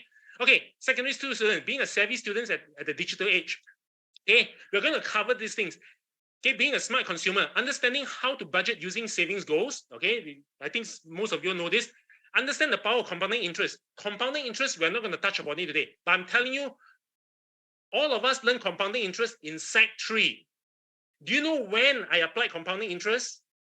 7 years ago, 6 years ago. Yes, that is true. That means what I learned at 15 years old, I didn't do any of it until I was 49, 50 years old. What I know is not what I did. And that was one of the biggest mistakes, okay? The power of compounding interest, okay? So this one, attend another course, maybe I can talk to you about it again. We can't talk about it today. Difference between needs and wants, we're not going to talk about it today, but needs is what you need. Basically, you need to have, okay, a very quick one, okay? All you need to do is that between two people, husband and wife, or son and daughter, a parent and child, or friends, or between two friends, you just go and talk to each other. Hey, I think aircon, or I think Coca-Cola or bubble tea is a need. Ask the other person to challenge you. Say why is it not a need or want. Basically tell them, because what the difference between a need and a want is actually a very fine line. You can argue. It's sometimes, okay, it's based on this thing called affordability. Some people say, because I can afford, therefore it's no longer a want, it becomes a need already. Okay, so the thing is that all the needs and wants questions is very prudential. It may be a need, maybe not a need, it all depends. But the thing is that you can discover it by talking and challenging each other to your own opinions. Second thing we're going to talk about over here is understanding the payment methods. There are many different payment methods over here, pros and cons, the considerations of using credit cards in particular, and then the good habits when using non-cash payments, basically digital payments, and how to avoid being scammed. Now, over here, this particular equation, this one, allowance for your children, allowance minus savings equals expenses. A lot of people, including the parents, right? They say they save, but they are not actually saving. Okay, some of the people say, I saved. I got some young people who confidently tells me, Mr. Leong, I saved. And then I realize they're saving whatever is left over at the end of the month. That is not savings. Or somebody says, I saved, but they are not actually saving because the money that goes into their bank account is linked to their ATM card. They could already be spending the money even before they put their money into your savings or invested the money. So the thing is that you can go down to the nitty-gritty details, okay, on how are you actually saving? Savings, yes, we must save, we are saving, but what are we saving? How are we saving? When are we saving? There are many of all these things, okay? So go into some of these details. Let's see, have to teach savings together with compound interest because, yes, okay, but unfortunately, the savings rates, the interest rates in Singapore is so low, okay? The one you want to teach, the one I normally go for is the CPF interest rates, okay? That's even better. There's a calculator that can calculate. You don't need a calculator to calculate compound interest, okay? All you need to do is that ask the children to play the calculator. You go 1.1 times equal. You see the 1.1 become 1.21 become 1.41. That is compound interest. Then instead of 1 times that amount, you just put instead of $1, you put $10, $100, $1,000. Just change the principal, the initial amount, and then you try to do the compounding. All of us know how to do it. We play the calculator before. We know how the compounding interest. That's equal. Just add in the figure there to tell them how their money grow. Okay. Okay. Next. So the savings. Ask them. Okay. Over here, when you want to do this budget. To budget. Okay. Basically, the savings go. What do they want to buy? You must ask them. How much is it of the thing they want to buy? That means they need to know the cost. Don't say I just want to buy. Buy where? Buy from where? How much does it cost? right? Can you get a good discount? Ask them to prepare how much. So instead of you spending the money, instead of you giving them the money, let them save up. So basically what this means is that you cannot be giving them too much in allowance. Okay. So this way, how do you know how much allowance to give? We don't, right? But the thing that children always want something. Most children, okay, very few children are very contented. Most children will want something more. When they want something more, what do you do as a parent? Do you just give in to them straight away? I don't think so. For all of you here who are, for the participants here, you're very conscientious of what you want to do. So, but your friends and your peers, especially your relatives, your friends, whom your child get to mix around with or comes into contact with, they are the ones who may be spoiling your child. Better still, don't need to be your friends. Your mother and your father, that means your child's grandparents. Grandparents are there to spoil their grandchildren. So over here, okay, what happens when the child cannot get something from you? They'll go for the grandparents, okay? And where they learn all these things from? From their friends, okay? Over here. Okay, now, over here, you can use in moneysense, on this QR code, there's an online savings calculator. Basically, you find how much it costs, okay? That's the amount, and how long do you think she needs to save, okay? Or he or she needs to save the expected interest rates. Sometimes for most children, you tell them save for 1 year, they give up already. Okay, they really give up. So what do? They only prepared to save for maybe 3 months. But then the interest rates are so low. What do you do? Forget this one. Interest rates are so low. So what I did last time, okay, when my child was young, my children are younger, not in secondary school, but in secondary school I changed it. When my children are younger, we have our own house bank. Basically, the children will give me and my wife and your mother the ang pao money. They give the ang pao money to us. We will calculate the interest for them, right? What's the Singapore interest, our bank interest rates? Fixed deposit is only maximum 2% last time. It's all very low. But what we did for our children, okay, our house bank, we tell them every year you put the money with. After 1 year, we double the amount. That means we give you 100% interest per annum. Okay, that's what we did. We did that for the children so that they can feel the impact of compounding interest. Okay, so something I shared. We did this all the way until they were in secondary school, and then of course when you're in primary school, some of them my children are smart enough. Hey dad, I want to borrow money from my friend to put the money inside your bank, because the interest rates are so good, right? So then they take it out later on, right? So they borrow to earn more interest. But in their secondary school, I tapered off. Okay, instead of 100%, I tone it down to 50%, and then later on when they're in a secondary school, I think in the upper secondary, we let the bank. We allow them to experience the bank interest rates, not our own house bank. We use a different. You let them exposed to their own the DBS bank or Singapore banks. Okay, can you make use of? Yes, you can use a CPF account. Okay, the CPF account. That's for that. All my 4 children know about CPF account, but interestingly, only my eldest son and my last son put money into their CPF special account. The other 2 refuse to put in. So what can I say? Okay, over there, after they have saved up a certain amount, make a date, go out with them to buy for them. Okay, so you can celebrate. Okay, so this one is about finding time, using money to spend time with the children. Okay, second, be a savvy consumer. Basically, what you must be able to use your money wisely. So over here, if you actually don't need to give imaginary, just bring your child along. Okay, talk to them about it before you go for your grocery, right? Or if you want to let them do their grocery or shopping on their own, just tell them this: how much money you have. Okay, what type of shopping experience do you want? Make a list of items what they want to buy. Let's say you want to buy a camera. It's like not a camera. They want to buy what the children buy. Okay, maybe they buy a toy. Okay, the toy that must come with an enclosure, must come with some other pieces to have a framework, to have a structure. So all these things are things that they have that connected. These are connected accessories. So they have got to make a list. Is the list complete? Did they overlook certain things that they are supposed to buy in connection with the original item? Okay, so. And over here, of course, mobile phones, IT gadgets, all these are standalone items. Okay, I'm talking about connected items. Compare prices. Okay, now A lot of people just see and they buy. It is true. Okay, especially when they have money. When they can afford to do it, they will just do it. Okay, over here, I want to do something. I want all of you to write down on your piece of paper, okay, this word. Okay, write down somewhere. Affordability. Okay, after you write down the word affordability, okay, I want you to, what is it? I want you to, I can't see over here. Put a big fat cross on it. Okay, I'm gonna put a big fat cross on it. Okay, a cross. Okay, put a cross over it. Okay, how come we can? What is this?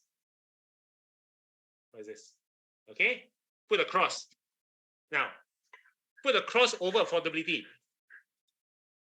If you are spending based on affordability, you are not spending based on needs and wants. You are basically spending because you got money in your pocket. That is not the right way to spend. If you want to correct that, you need to start from yourself, and then you need to pass it on to the child. Okay, because a lot of times, the only time we think about whether we should spend or not is when we don't have enough money in our pocket. If we have enough money in our pocket, we'll just take it out. So this thing over here, comparing prices. Okay, comparing prices. If you have no money, okay, what is your budget over here? Imaginary amount of money. If there's a large amount of money, they will not compare wisely. If you've got a small amount of money, if you've got a budget, that means you stick to a tight budget. Then they will start trying to figure out what to spend, where's the best deals. Okay, this is what the child can do. And then finally, okay, were they able to get the best deal using the imaginary budget? Last year, when my last son was going to school, the school recommended him to buy a laptop with the minimum specifications. That means you must have this minimum specs. Along, my 3 elder children came along that same day and says, Dad, must buy this, must buy that, must buy this with a higher RAM, must buy this with a solid state device, the memory and everything, must buy this with improved graphics card. And I said, no, I'm not, right? And they were arguing with me because some of them were not at home. We were arguing over the family group chat. And then they started calling me stingy. So after I got fed up, I said, you talk so much, huh? Why don't you buy for your brother? Huh? I am buying for your youngest brother what I think is good for him for studying, not for him to go and play computer games. I'm not training him to be a gamer. I'm training him for his studies, right? That shut up my 3 students, my 3 children, okay? But otherwise, they say, just buy. Yeah, who don't want the best laptop? Of course, you want the best laptop. Ultimately, after 3 days, right, I got my son a laptop that's cheaper than the one that his friend bought 2 weeks ago. That's more powerful than the one that, even more powerful than what the school has recommended. So the thing is that I demonstrated to my children by just keeping quiet and shutting them up, right? In 3 days, I found a very good deal for my son. Okay, so there's something that the child can do. Basically, you show them how it is done. Of course, you don't know what it is. You need to do research. I did not know what's SSD and I had this drive, and there's some other terminology on the graphics, everything. They know more. But hey, in 3 days, I learned more than enough to actually to substantiate my decision. Okay, to buy things for my son. Okay, over here, payment methods. Now, because right now it's about how the children pay, especially now. Everything is going cashless. So for cash, over here it says advantages and disadvantages. Not safe to carry. Coins can be heavy. Traveling, right? You need to physical cash is unfavorable exchange rate. So there's a list of disadvantages here, right? For using cash. Then over here, they say for payment methods, e-payments. There's so many different types of e-payments, right? They got PayLah, PayNow. They got online credit card. They got debit card and all those different things. So the e-payment now, they got crypto as well. So they say that e-payments, electronic, non-cash, non-physical cash, that means cannot touch it, is much faster. There's no need to transact physically in cash. It's very convenient. It's easier to track. Yes, it is true. Electronic transactions are easier to track. And then disadvantage of security and privacy. Now, I want to ask you, what do you see in this slide and what do you see in this slide? There is something very wrong in these 2 slides. Even though these are IFL slides and I'm presenting to you, but I'm telling you there's something very wrong in these 2 slides. Okay? Do you see anything? funny about these two slides? On cash, on the advantages and disadvantages? Okay, no one can't see. Never mind, I tell you.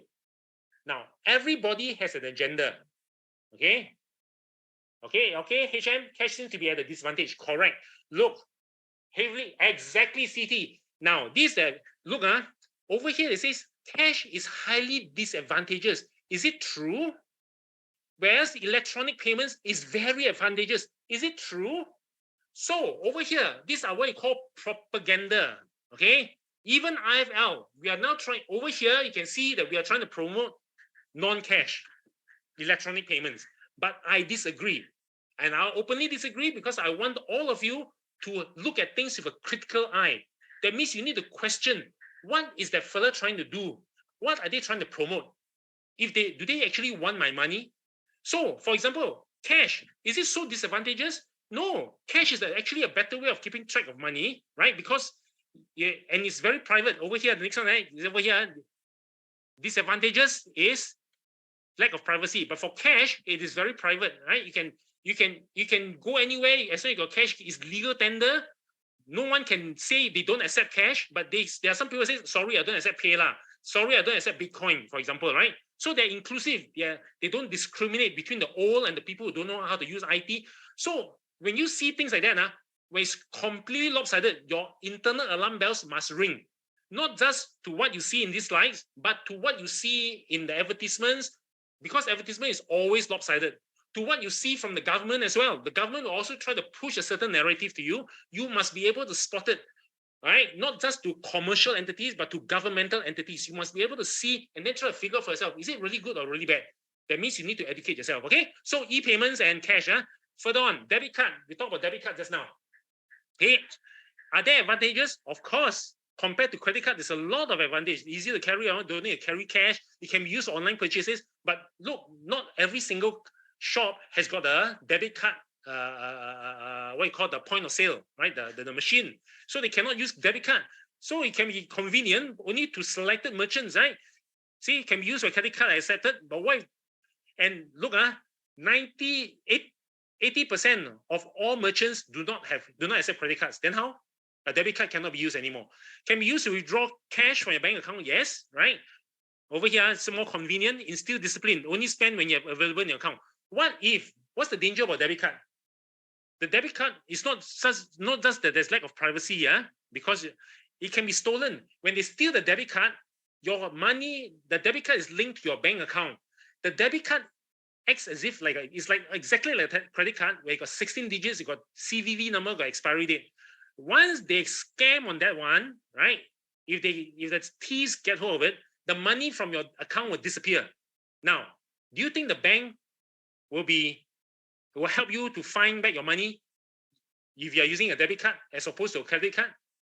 A credit card is the bank's money, A debit card is your money, If you lose the money, the bank will say, "I'll try," but how hard are they trying? We don't know, okay? So the thing is that when you have all these things, right? Yes, there's a discipline that you don't spend more than you spend on the credit card.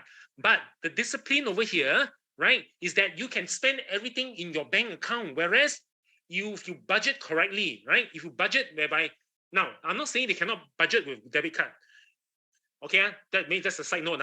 If you have got a debit card, okay, please don't link the debit card into the main bank account.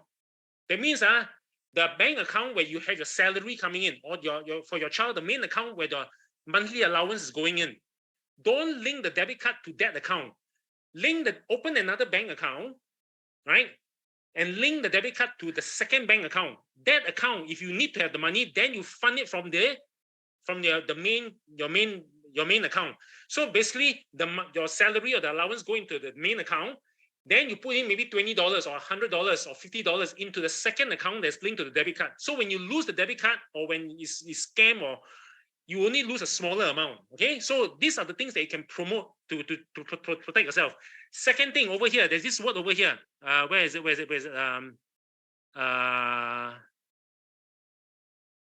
There. Easy and convenient to carry around. Now, whenever anyone is promoting to you, it is more convenient. it is safer, it is more privacy. Okay, these are the things that people say, hey, yeah, it's true, you know. Especially for convenience, your alarm bells must ring a little bit. Okay, because they are trying to, where convenience is concerned, they're trying to link it to, oh, I'm lazy in nature. By nature, all of us are lazy to a certain extent. We want it as convenient as possible.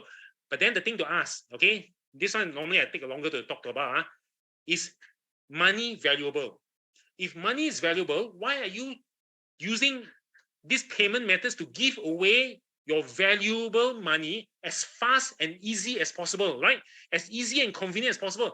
If it's something that's precious to you, you don't give it away. You don't throw it away as fast as possible.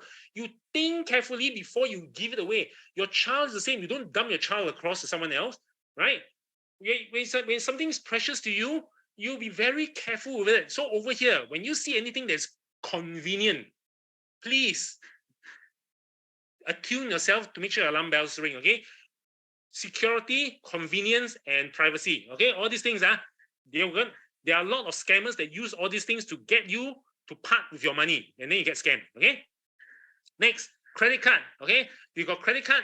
There are advantages to credit card, disadvantages to the credit card. There's nothing here that I want to talk about. I think most of you know about it. Maybe the only thing I talk about, there are, okay, this is not your child, okay? Maybe it's you, There are about 3% of the population in Singapore, generally around the world, who do not pay up. Let me take it back, not 3%, actually more than that. I think it's 7%, who do not pay up their credit card in full. Because they don't pay up their credit card in full, right? The banks are very, very happy. They can charge 24%. Okay, there's a whole 15-20 minute talk I can talk about credit cards, okay? But the thing is that when you're using credit card, please pay up in full every month. Otherwise, you are going to pay 24% per annum. There's no way you can earn 24% per annum unless you're Warren Buffett. He earns 30% per annum. And I'm telling you, there are very, very few people there are very, very few Warren Buffetts in this world. So don't even attempt to try giving away 24%, right, to the bank unnecessarily. If you need to buy something, teach your child, teach yourself to save up before you even buy. Credit card, yes, there are loyalty points. You can use that. That's fine, right? But the thing is that you must pay up in full at the end of every month. Second thing, if you are anyone here giving your child supplementary credit card, if you are giving your child supplementary credit card, okay, you may want to consider doing this. They spend their money and then you clock up the points. That's fine. But when they spend, do you keep track of their spending? If you do keep track of their spending, or even if you don't keep track of their spending, you may want to consider, since you're using my credit card, you still pay 50% on what you buy. That means I pay 50%, you pay 50% for subscribing to my credit card to pay. Up to you, okay? You can determine between yourself how you want to charge your child the usage of the supplementary credit card, okay? There are many, many different ways of doing it, okay? So the thing is that, what we're trying to do is, why am I saying this? Of course, nobody wants to charge a child, right? It doesn't make sense. But what we're trying to do here is to discourage frivolous spending. A credit card is, the problem with credit card and debit cards, okay? Even debit cards, is that they don't, you lose contact with physical money. Okay, they're already saying people who use electronic cash, psychologically, they do not feel the pain of spending their money. They feel the benefits of spending the money, but the actual pain comes from the tactile, right? Tactile. Basically, you feel it. You give away something, you have the feeling is greater when you have physical dollars as compared to electronic dollar, debit card, credit card. So you have to be very careful when you give them this type of electronic means, okay? Even pay now and everything. That's why I say when I teach financial literacy in school, right now, a lot of parents and students, maybe for you, you all may have experienced it because your child have finished primary school.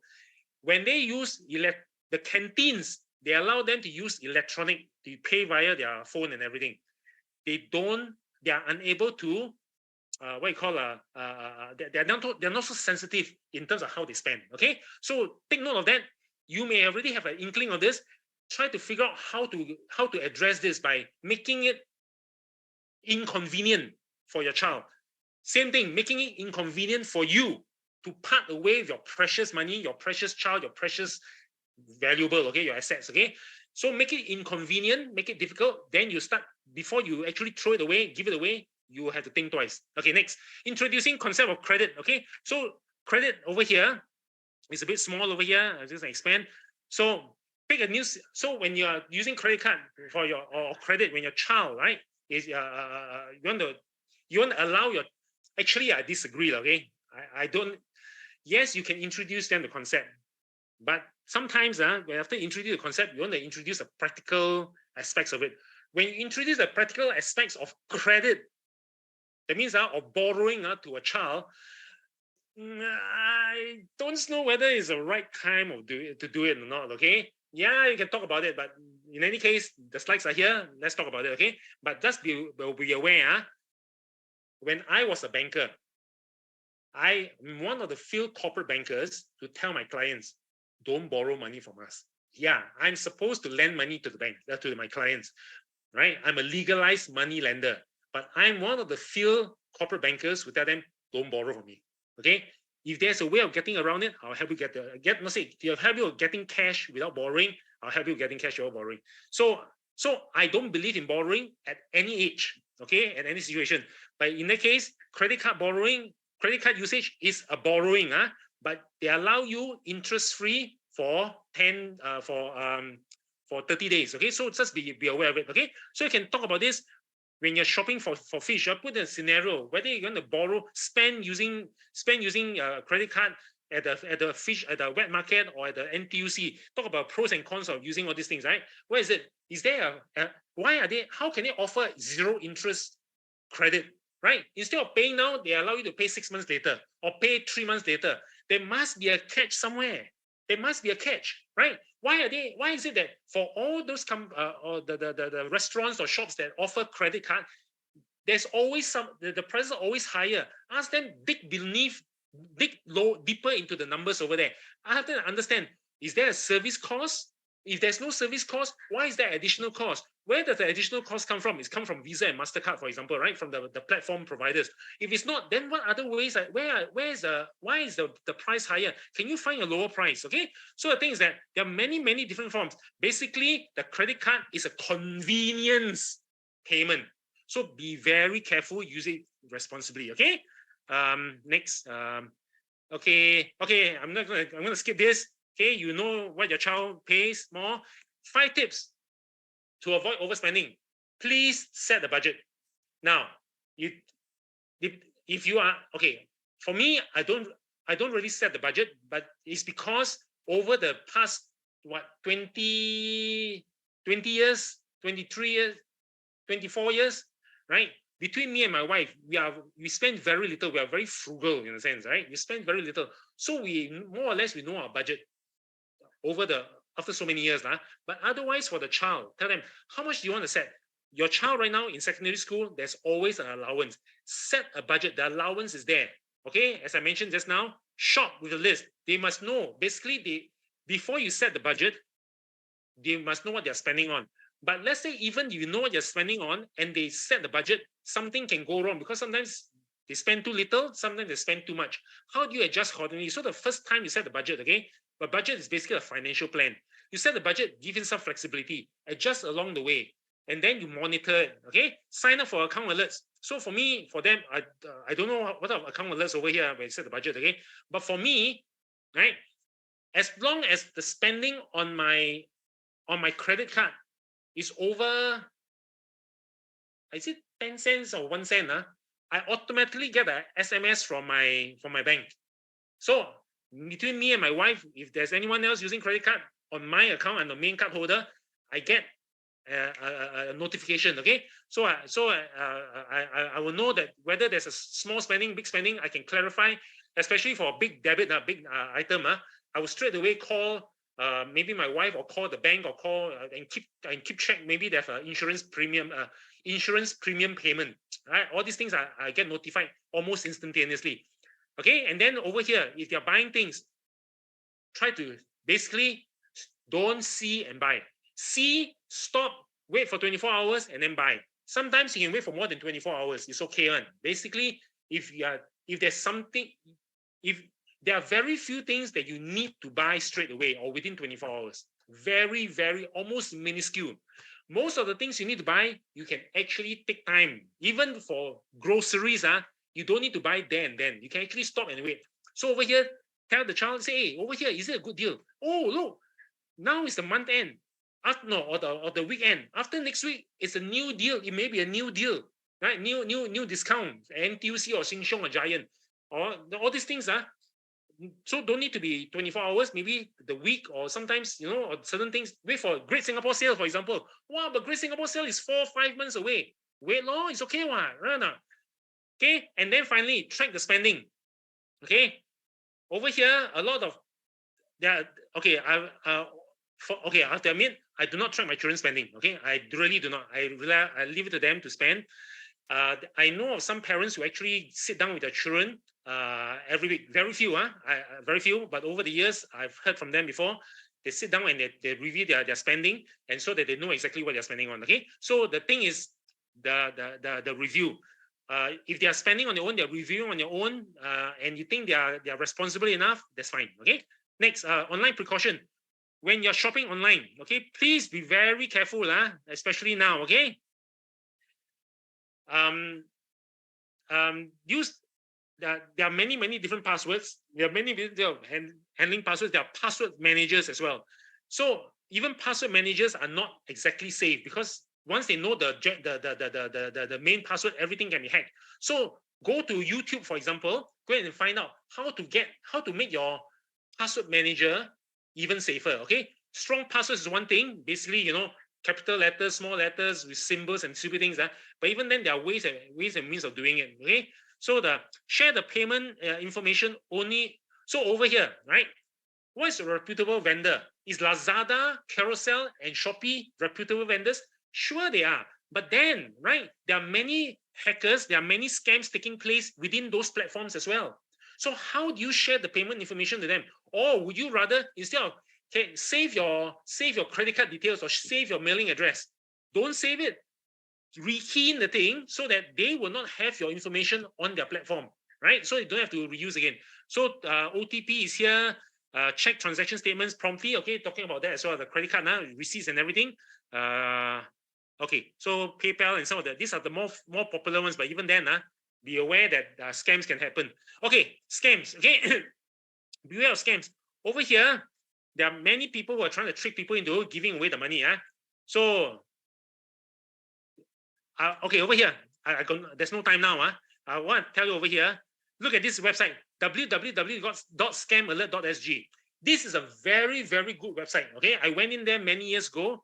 It was not very well organized previously, but it's much better this time around. Okay, go into this website. They will tell you all sorts of scams. They will tell you the people who key in their experiences.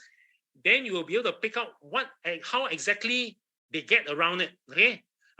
Based on the many people who have been scammed before inside there. So there's no time for me to go through. Have a look at that.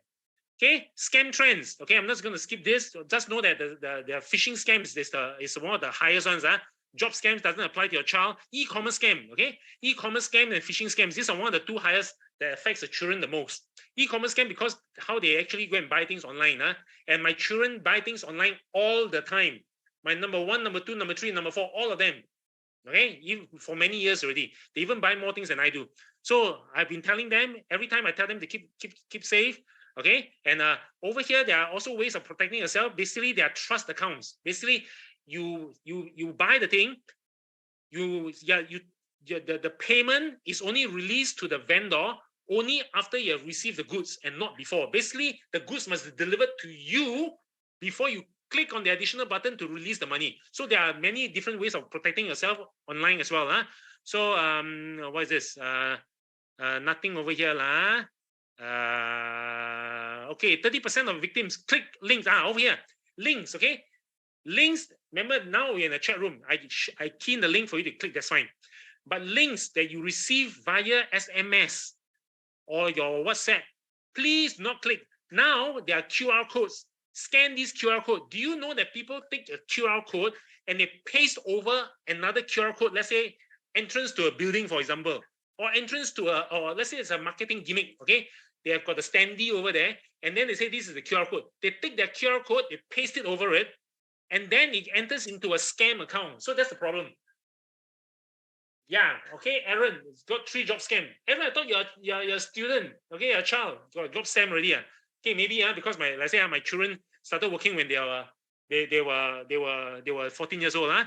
So just be careful. Don't click on the links and be careful on the QR codes because it is very, very easy to generate a QR code. Okay, very, very easy. Another one, let me just show you this one. Okay, look at this one. Just to show you how easy it is. Look at this. HTTPS ... When people say, look at this, HTTPS is secure, right? But it is not. Do you know it's very easy to buy a HTTPS website? It's very cheap. What? You can easily buy it. But the thing is that basically it's encrypted between yourself and the merchant, for example. It is encrypted, it is secure. But the thing is that what if it is not the merchant? What if it's a scam party? They can do a HTTPS into that party and then you'll be losing money. Okay, so these are some of the things that you need to take note of. Okay, spot the signs. A scam, basically, okay, they offer you something that's really good. Wow, such a great deal. So the basically, if it's too good to be true, it's probably too good to be true. So for example, I went to I was in a Shopee, right? I wanted to buy earphones because my children have earphones, and then okay, just go and buy. So I went to buy a JBL earphone. One of them is so expensive, $100. The other one is only $20. So I cheapskate, right? Let's just try it out because I don't know what's the earphone, Don't know what it's like. So I bought a cheapskate 20 earphone. Obviously, it was a scam, but it was there. It's from a shop. It can be used, but it's not great. Okay, but of course, that you spend pennies worth. It's not the I mean, you pay peanuts, you get monkeys, Okay, so the best way to recognize all these things. So as I mentioned just now, go to the Scam Alert SG. Is it Scam Alert? Scam Alert SG. Okay, this website, it is very good. Go and check it out. Okay, please go and check out. Protect yourself. The other one is that this is called a Scam Shield. It came out for iPhones, and then everybody complained, how come only iPhones? And then finally it came out for Android as well. So right now for this one, this only for Singapore users. Okay, for all Singapore users, you can download Scam Shield on both your iPhones. I mean, this to protect there are many parties they're selling things. Okay, but this Scam Shield is developed for the Singapore market. But even then, hopefully they can have other markets there. So you can download the app on your Android or iPhone. Now, over here, what happens now? If you are aware, please always have a 2-factor authentication. Now, even OTP, you heard OTP, right? Whenever you send something, OTP. The OTP has been hacked before. 2019. 2019, I was in Bedok Library. At that point in time, there was a hacking done via OTP on a UOB client. Is it UOB or OUB? I think it's UOB. UOB client. A lady was doing all this OTP, SMS, and then she didn't realize she was giving away. Within, what was it, 5 seconds or 10 seconds after the OTP came in, her money disappeared, even via OTP. So via OTP, yes, even though we think it's secure, but if we misuse OTP, we can still lose money. Okay, so the security features, especially for 2-factor authentication, basically OTP is there. Check for the potential scams, ask questions, but they are very smart. Even the fact check, go and look at reviews and everything. Sometimes you will still think it's legitimate, and then you can still end up losing money. Okay, and the other thing is that if you ever lose money or you know about all the scams, please report to the police. A lot of us don't dare to call the police. Even I don't like to call the police. Okay, let's be honest about it. But the thing is that right now on the website, you can actually scam. Look at this. You can share your stories. At the end over there, they actually advise you how you can actually inform the authorities about it. Okay. Okay, over here, today's slides, just in case you need to run off. Oh my goodness, it's oh shit, it's 3:50. I'm so sorry. Okay, if you need the slides over here, scan the QR code. Okay, over here, and then or if you want, you can go into where is it? Don't know where the link in the IFL website. You can actually get the. Is this the slides? No, this is a learning kit, not slides. This is not the slides. The slides you need to go to the Finland, the one that you logged in just now. These are the learning kits. These are the short templates. Some of the suggested things that you saw just now. Okay. Okay. Next. Okay. Key takeaway. So basically, you need to be close to your child. It is not about money. You need to, your child and you needs to be able to converse openly. Okay. Find opportunities to be together. Basically, it means that you need to spend time with your child. I'm talking about quantity time. I'm not talking about quality time. Okay. We didn't get a chance to talk about it just now, but people say, oh, I spend quality time with my child. I disagree. That you're just trying to fool yourself. Okay. Try to find quantity time. Your child will know that you care and love them by the amount of time you spend with them. Okay. When you do that, you will know exactly what your child, you'll be aware. Okay. Of what your child do with the money, the non-money, whether it's healthy, not healthy. Yeah, but then you must already have some of these good habits for yourself, okay? Because your child will be looking towards you. Empower your child to be digitally savvy. Okay. Unfortunately, we cannot get away from digital, but you have got to treat them, right? What this also means is that you need to learn about all this yourself, and you need to learn from them because they are going to be so much more savvy than you are. Okay, basically you try to catch up with them. Okay, and beware of online threats and scams. Over here, this is a Finland. Okay, if you need, if I'm going to enter Q&A now.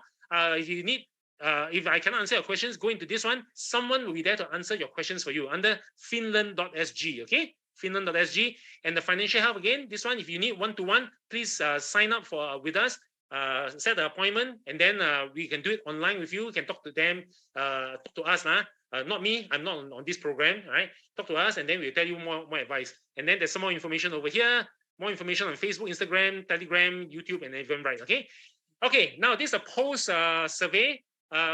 You all did part 1 just now. Please do part 2 over here and complete all the questions, submit.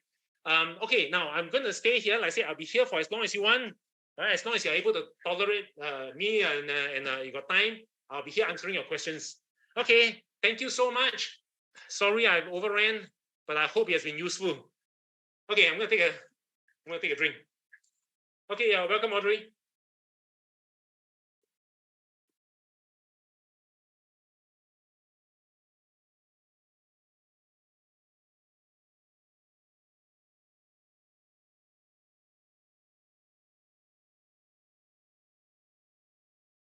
Yes, Li Chuan, you can get the slides after you complete the survey and the assessment over here. I was told that the slides, the decks, all the PowerPoint, the soft copies is available to you on Finland Academy. You're welcome, Wei Ling. Welcome, Dorothy. Oh, you're welcome, Adeline. Oh, you're welcome, Sian. I mean, that's all I can share. Right? I can't actually tell people what to do. I can tell you what I've done and things that I've done right and things that I've not done right. So, but I say each child is different. When I try to replicate it with my my other children, what I've done for one child, it doesn't always work. So you have to be a bit more flexible and creative about it. Okay. So so good luck to you and your children. You're welcome, Shriyas. Thanks, Alicia. Okay. Any questions? Any questions? Don't hesitate to ask. Okay. If I can, I'll answer it to my best of my ability.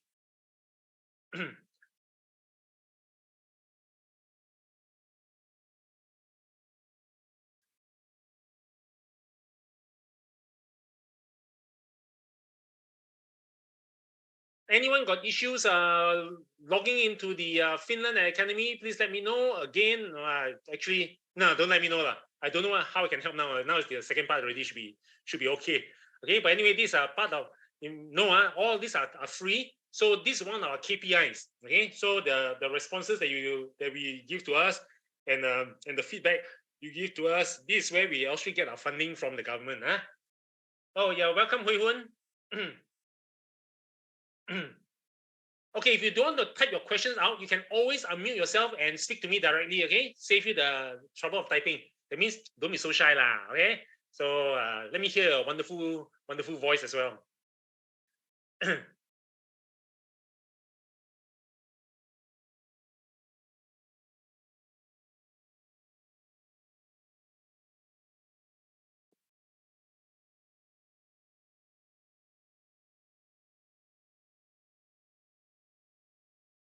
How's it?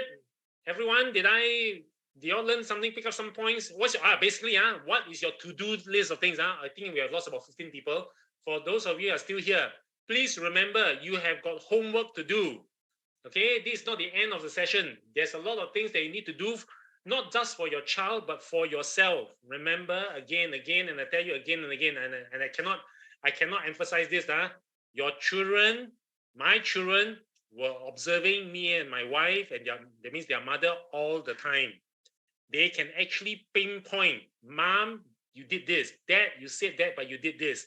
They can do that. They will not tell you there and then, but they will find an opportunity to pick on you, and then you better have a good reason, okay? So the best is that you be consistent in what you do and what you say. Okay, wait, hold on. Okay, Nell, since you got time, can you share how you keep track of expenses? You mentioned, okay, for Nell first, okay? CT, come to you later. Now, I said, I've been teaching financial literacy. When I started teaching financial literacy with IFL, right? I tell people to track their expenses, track, right? Because it's one of the key fundamentals of financial literacy. And yet, I have never tracked all my life, okay? Between me and my wife, we've been married, 30 years, right? Over time, it says, hey, you spend on this, can you keep track of the money? Keep track of where you spend. Yes.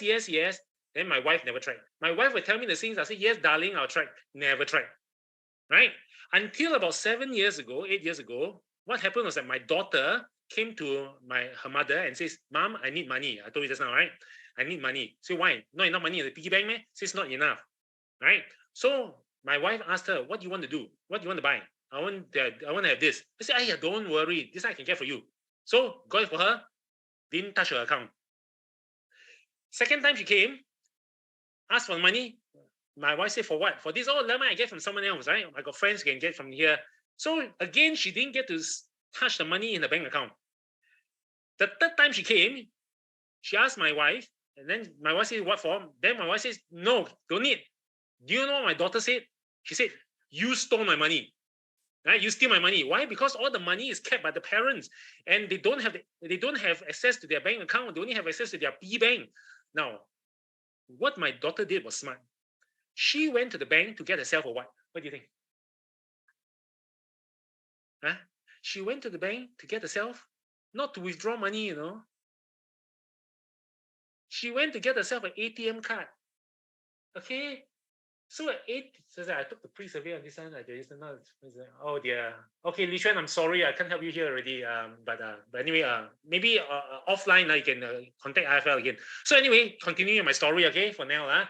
So she went to get the ATM card. We didn't know about it. It was only, you go POSB. POSB, the account, the bank book, you must go and print on, right? So my wife brought all the whole family's bank books to go and print. And then all the bank, for me and hers fine now, but for children, hers was the only one where there's debit, there's money coming out, got debit amounts. What's going on? We panic for a while, then call her and say, are you the one spending money, taking money off your account? That's when we found out she made herself an ATM card. So she has got direct access to ATM card. Don't even need to go down the ATM machine, go to the bank all the time. And then you say, what do you spend on? She said, don't want. She doesn't know. So I said, never mind. Right? If you don't know, you must keep track of your expenses. We forgot all about it for a few months. The next time round, my wife went to the bank to print out the bank statement, the bank book. This time round on her bank book, so much money disappeared. So we called her in the second time, what do you spend on? And she said, I'm not telling you. Why? Because if you tell the mother, she's going to get scolding, right? The mother said, don't spend on this thing. So do you want to tell? So I said, if you want to know, go and ask my brother. I told my brother. So I went to my second son. Say, hey, your sister said, she told you what she spent on. What did she spend on? You know what my son said? How would I know? I don't even keep track of my own spending. So I went to my daughter and I scolded her one good scolding. Then I challenged her, you want to be responsible, you better go and keep track of your expenses, your expenses. The moment I said that, I regret. Why? Because she'll turn around and says, Dad, she can turn around, Dad, what about you? Do you keep track of your expenses? And here I am teaching financial literacy for 10 years already, for a few years, not 10 years now, for a few years, 3, 4, 5 years. And I've not been keeping track of my expenses.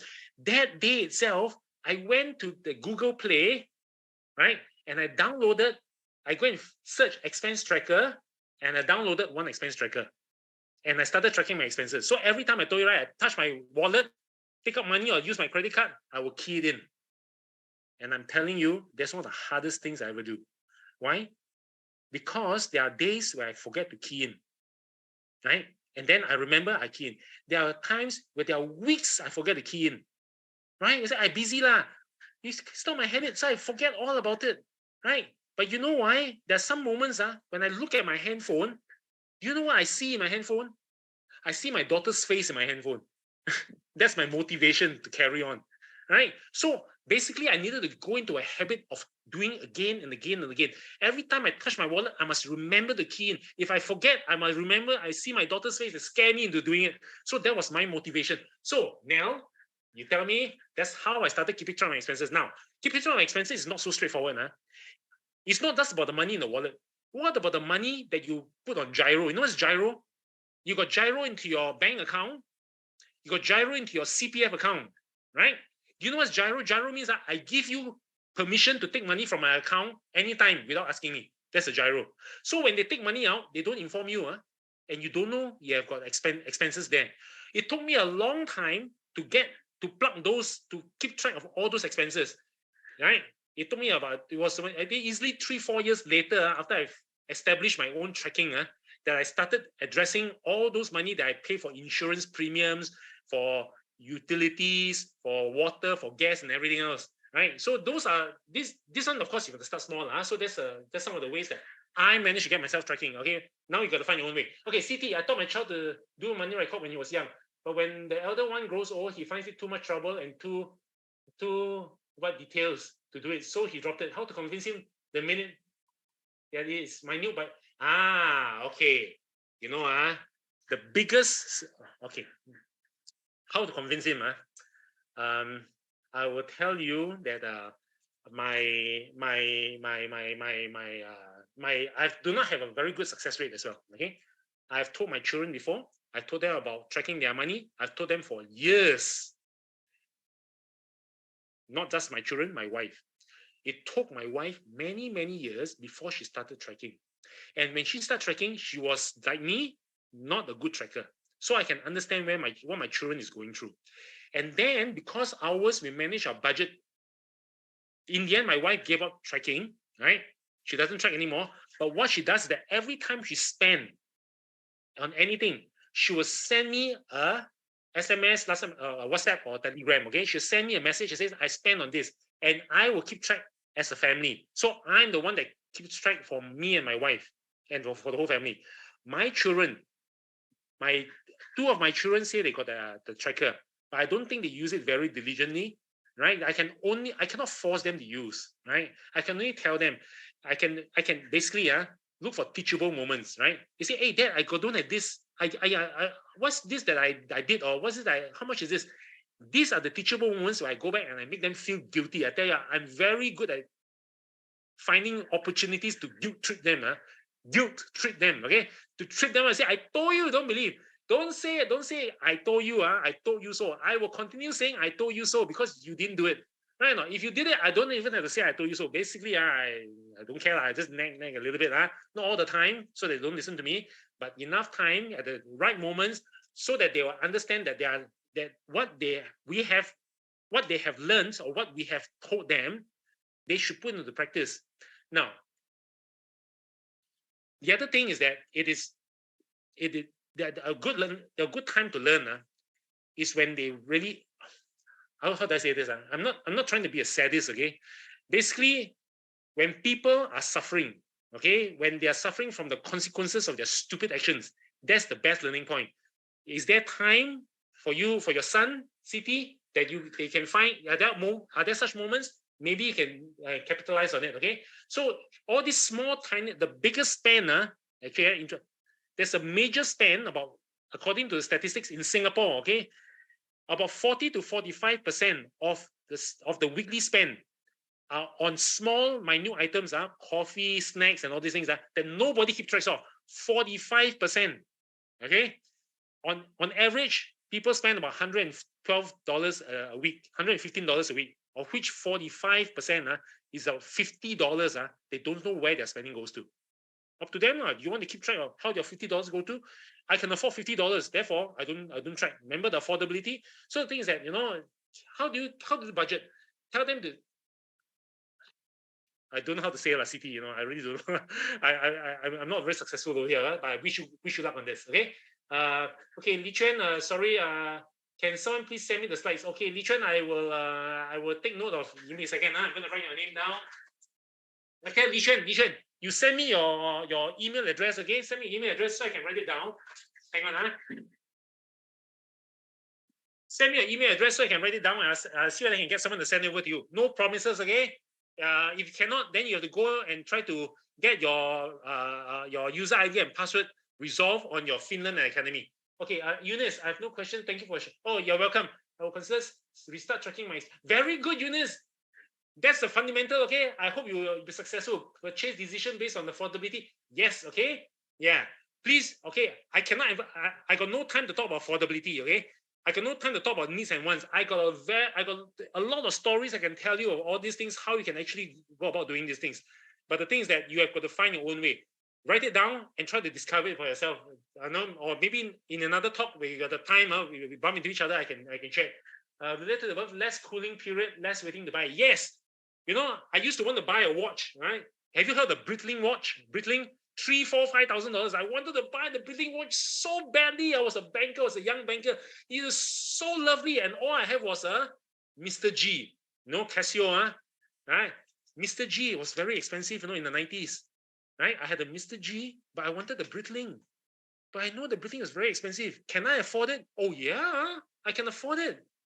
But somehow or rather, deep inside myself, is like, wow, watch shouldn't be so expensive, right? Even $100 is considered very expensive, right? But a few $1,000s. So I held back. My cooling period was not 1 day, 2 days, 1 month. My cooling period took at least 3-4 years, And then finally, and during those 3-4 years, whenever I walk past a watch shop, I will stand there, and my wife and children will know Dad is looking at his Breitling watch. They will know without fail. Until one day, 3-4 years later, my desire disappeared. I'll just walk past the shop. I don't even need to look at the watch. Okay. So anyway, that's my cooling period. Remind me in my early 20s, separating yeah, debit and saving account. Correct. Okay. So Kylie, which app do you use? I didn't know what to use, so I used. Okay, Kylie, I use Andro Money. Okay, Kylie, I just type it down over here for you. Andro Money. Give me a second. But there are many. Okay, sorry. Okay, this is the app that I use. I mean, it's okay. Okay, remember I told you the story about the girl from Bukit Panjang, okay, the 17-year-old girl who she came to me and says, Mr. Leong, I've been tracking my expenses for years. What do I do with it? I said, you can do this and this and this. They said, huh? How do I do this? They said, then I show her my app. Okay, this Andro Money, I show her my app. I says, from here, all the analytics, I can have bar charts, pie charts. I can go down into details. I can track how many months of spending. This month I spent how much compared to last month, the trending report. Everything is there. So Andro Money has it. I think some other apps are safe as well. Okay, but basically my main point is that it doesn't matter what app you use. It's to get yourself into a habit. So if you're using Google Sheets and it works, right? Continue using Google Sheet. Unless you want something more convenient, be very careful. Convenient means the app developer can actually access your money if they want to. I don't know. I don't think so. But for me, it really doesn't really matter. So there's something that you want to keep track of for all these things. So Andro Money. Okay, where am I? Okay. Sure. I need to find effective motivation. Yes, now please do. Okay, Li Chuan, give me a second. Li Chuan, let me just write down. Okay, your email address. Because once this thing shuts off, I may lose your email address altogether. Okay, Li Chuan, like I said, no promises. I will see whether go and get yourself get your user ID and password corrected. If not, I'll try to get someone to send it to you. Okay, Andro Money. Oh, you're welcome. I hope it's useful. It's truly a great session for everyone, including yourself. I used to do handwritten tracking in a small notebook since young. Now progress to Google Sheet. Okay, Kelly, if it's fine, it's well. But whatever works for you, okay. But otherwise, using a mobile app is actually very convenient. Basically, this one is not to make it easy for you to pay, to part with your money. Is to make it easy for you to keep track of your expenses. Because when you keep track of your expenses, right? And because when you're doing Google Sheet, you got to do your own analytics. Basically, how much did I spend on, let's say, on food? What type of food? Grocery, restaurant food, cafe food. What type of grocery? Where do you buy it from? NTUC, Sheng Siong, Giant, or Value Shop. So when you see all these things, when you group together, you know where your main purchases are, and you also be able to tell where, it depends on how detailed you want to be, okay? Let's say I want to buy what? Groceries. Today I buy bread. What type of bread? You can break it down to sunshine bread, gardenia bread, top bread, I don't know what, all sort of bread. They can see where the biggest discounts. They can actually, of course, if you are doing groceries, you know all these things. But I'm talking about other items, okay? You're spending money on other things. If you, depending on how much you key in, right? Because on Google Sheet, on Excel spreadsheet, you cannot have too much details because it's very hard to extract the details unless you're expert at using Microsoft Access. Then you can actually do all those pivot table and all those things on yourself. It's a pure database. But otherwise, Google Sheet is very hard. Excel spreadsheet is very hard. If you want, you go and get the app, okay? Learn how to use the app, spend about 1, 2, 3 days getting familiar with it, and then you can migrate into it. And then straight away, basically have a few tabs, you will know exactly compared to the previous month, previous year, previous week, previous day. You can do all the analysis, all the breakdown, the percentage, where you're spending your money. Is all very, very easy to use. Okay. Okay, Kelly. Okay, that's it. I only got only about a handful left, about 15 of you left. Any other questions? Have I answered all questions to your satisfaction? If it's not to your satisfaction, well, I tried my best. Okay. Any more questions?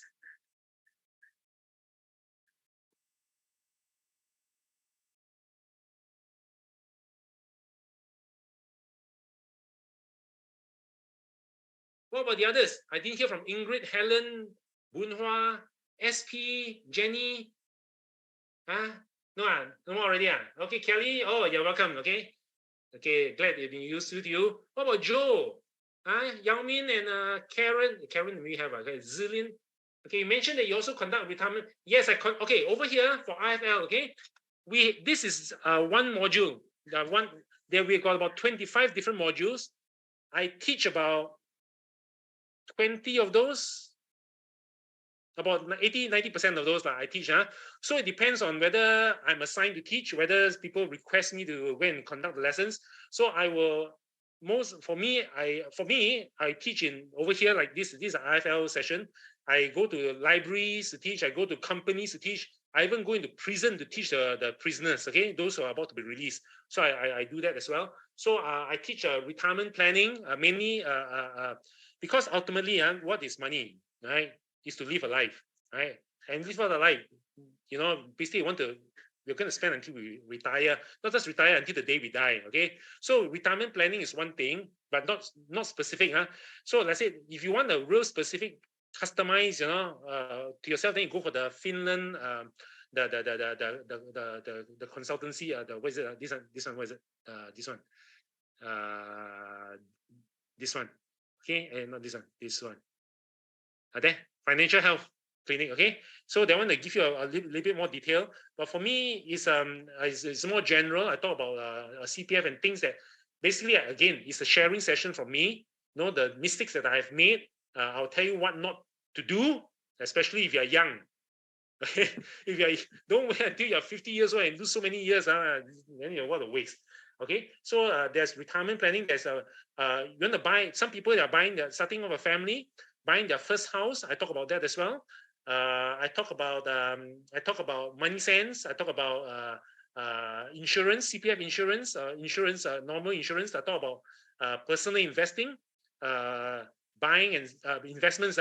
Buying and selling, let's say, stocks and options, stocks and bonds and treasuries. Of course, I do a lot more than that. I was a day trader before, right? It's just not equities. I go into options. I go into foreign exchange. I go into commodities, futures, and many other things. So I share based on my own experience, not just on retirement planning, investments, housing. But as other things like today, there are not many adults, not many people have got 4 children. Not that I'm a much better parent because of 4 children, but I just have many more experiences, good and bad, and I don't even remember a lot of them. But those I remember, I'll just share with you. So in this case, sometimes it needs someone with who is a parent, to deliver this session, for example, or a parent who has children who have got her children who are secondary school, right? Right now, you ask me, my children are in their 20s. They finished their studies. Are there things that I can still tell them? Yeah, there are. Not so much the thing. Remember I told you that you can always repeat things to your child, right? You can tell them, remind them of what they have done and what they have not done.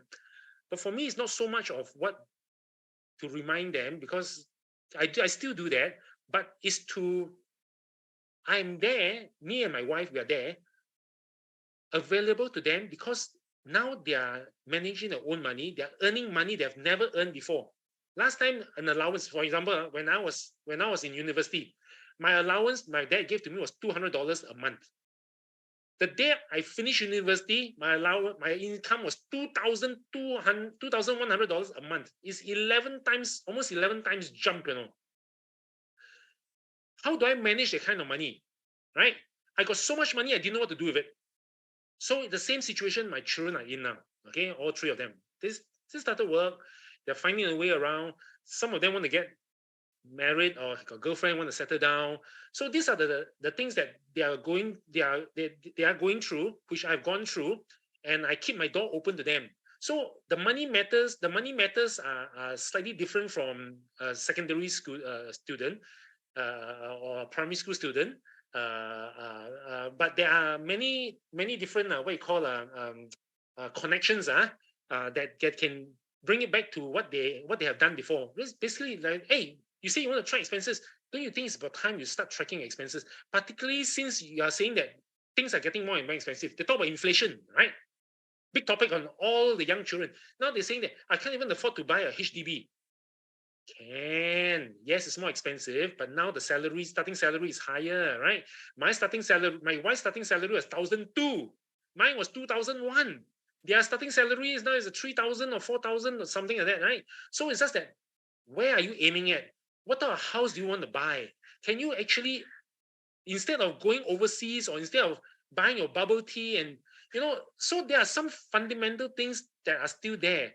Don't just spend on things, I got a son, I don't say who, I got a son who loves, okay, let me take it. My first 2 sons, okay, love to travel, right?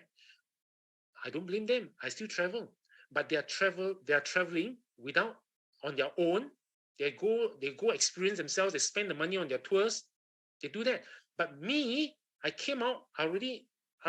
When I travel with my wife, right? I was really settled down. So when I was not married, well, I was already preparing to settle down, and I was already consciously budgeting to save up for marriage. Whereas for them, when they travel, they have no intention to. Okay, one of them have intention to settle down. The other one doesn't have intention to settle down. So when it's like he's living a single life, and the savings are very little. So the things that are there things that I can remind him that, especially now, of course, they still complain about high prices. I say, if you say it's high, how much higher is it compared to last year? Are you tracking? Are you able to budget for it? How much higher is it compared to how much money you earn, right?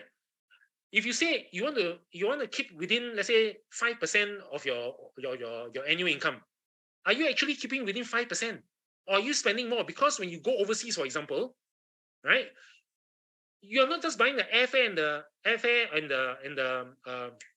the tourist package. There's so many other things. You buy back all the completely useless souvenirs. All these things all add up. Are you keeping track of it? So these are some of the opportunities that are there to remind them that, please, if you're asking this question, don't need to ask me. I cannot give you the answers, right? I can only point you to an expense tracker or track your expenses. So, so there are some things that you can do with your secondary school child as well. Okay, so okay, CT, sorry, a long response to your retirement planning, but actually I haven't studied retirement planning. Basically, I tell them, now you're 20s. Do you know, by a blink of an eye, like me, just blink, you'll be 50 years old. That's like me. I don't even know where my entire 40s, my 40s disappeared to. I was 35, I know 36, I know 37, 38, 39, and then suddenly my 40s disappeared. And now before I know it, my parents was 50, 60 when I started work, and I already stopped work for 13 years. I semi-retired 13 years ago. Okay, I quit banking, I quit full-time charity, I quit everything. Then I went on part-time. Right, so I semi-retired. Right now, I'd say, so how am I spending? My spending is different from my spending now is different from my spending last time. But the thing is that I need to cater to the day I die. So it's not so much of retirement planning, but it's death planning. Okay, so the death planning for me and my wife, we have got to do that. Okay, so CT, sorry, there's a lot more I can talk about retirement planning. When the time is right, I can tell you more. Okay, what else there? No worries. Okay, don't worry. I saw some session on NFL. Which one? This interesting one. Okay, I don't know. There are about 20 trainers. Okay, 20 of us. I'm only one of them. You can say I know my strengths. Okay, so unfortunately, where the company, the organization is, they will just assign trainers willy-nilly. What you can do if you want to, right? If you want someone to come and deliver a live session like this, or I go to the premises, I like being in the person's office or the community center face to face, right? You just go around maybe during Christmas, during Hari Raya, Chinese New Year, or among your colleagues or your family members. You find about 20 people and say, hey, do you want to learn about this particular topic, right? With this particular topic, then if you get 20 people, you write into IFL, send an email to us, and then it says, can you send someone to deliver this session for me? And if you want, you put my name there. Okay, then maybe I will get to come down. Otherwise, they just become and they just send anyone down. Okay, so I honestly, I don't know which one. I can conduct about 80-90% of all the modules that's listed over there. But like I said, I'm also trying to keep things simple. Okay, like I said, I'm actually up in the mountain already. I sang san liao, right? I only come down to deliver certain sessions. I'm quite happy being up in the mountain. Okay, so CT, hopefully, if you, I don't know, you get some interesting ones. Okay, okay. Any other questions?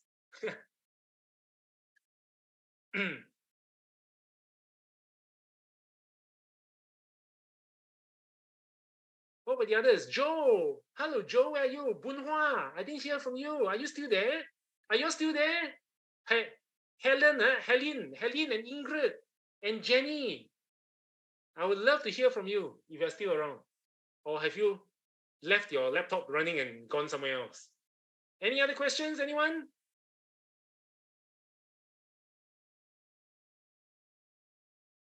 Okay, I give you another minute, okay?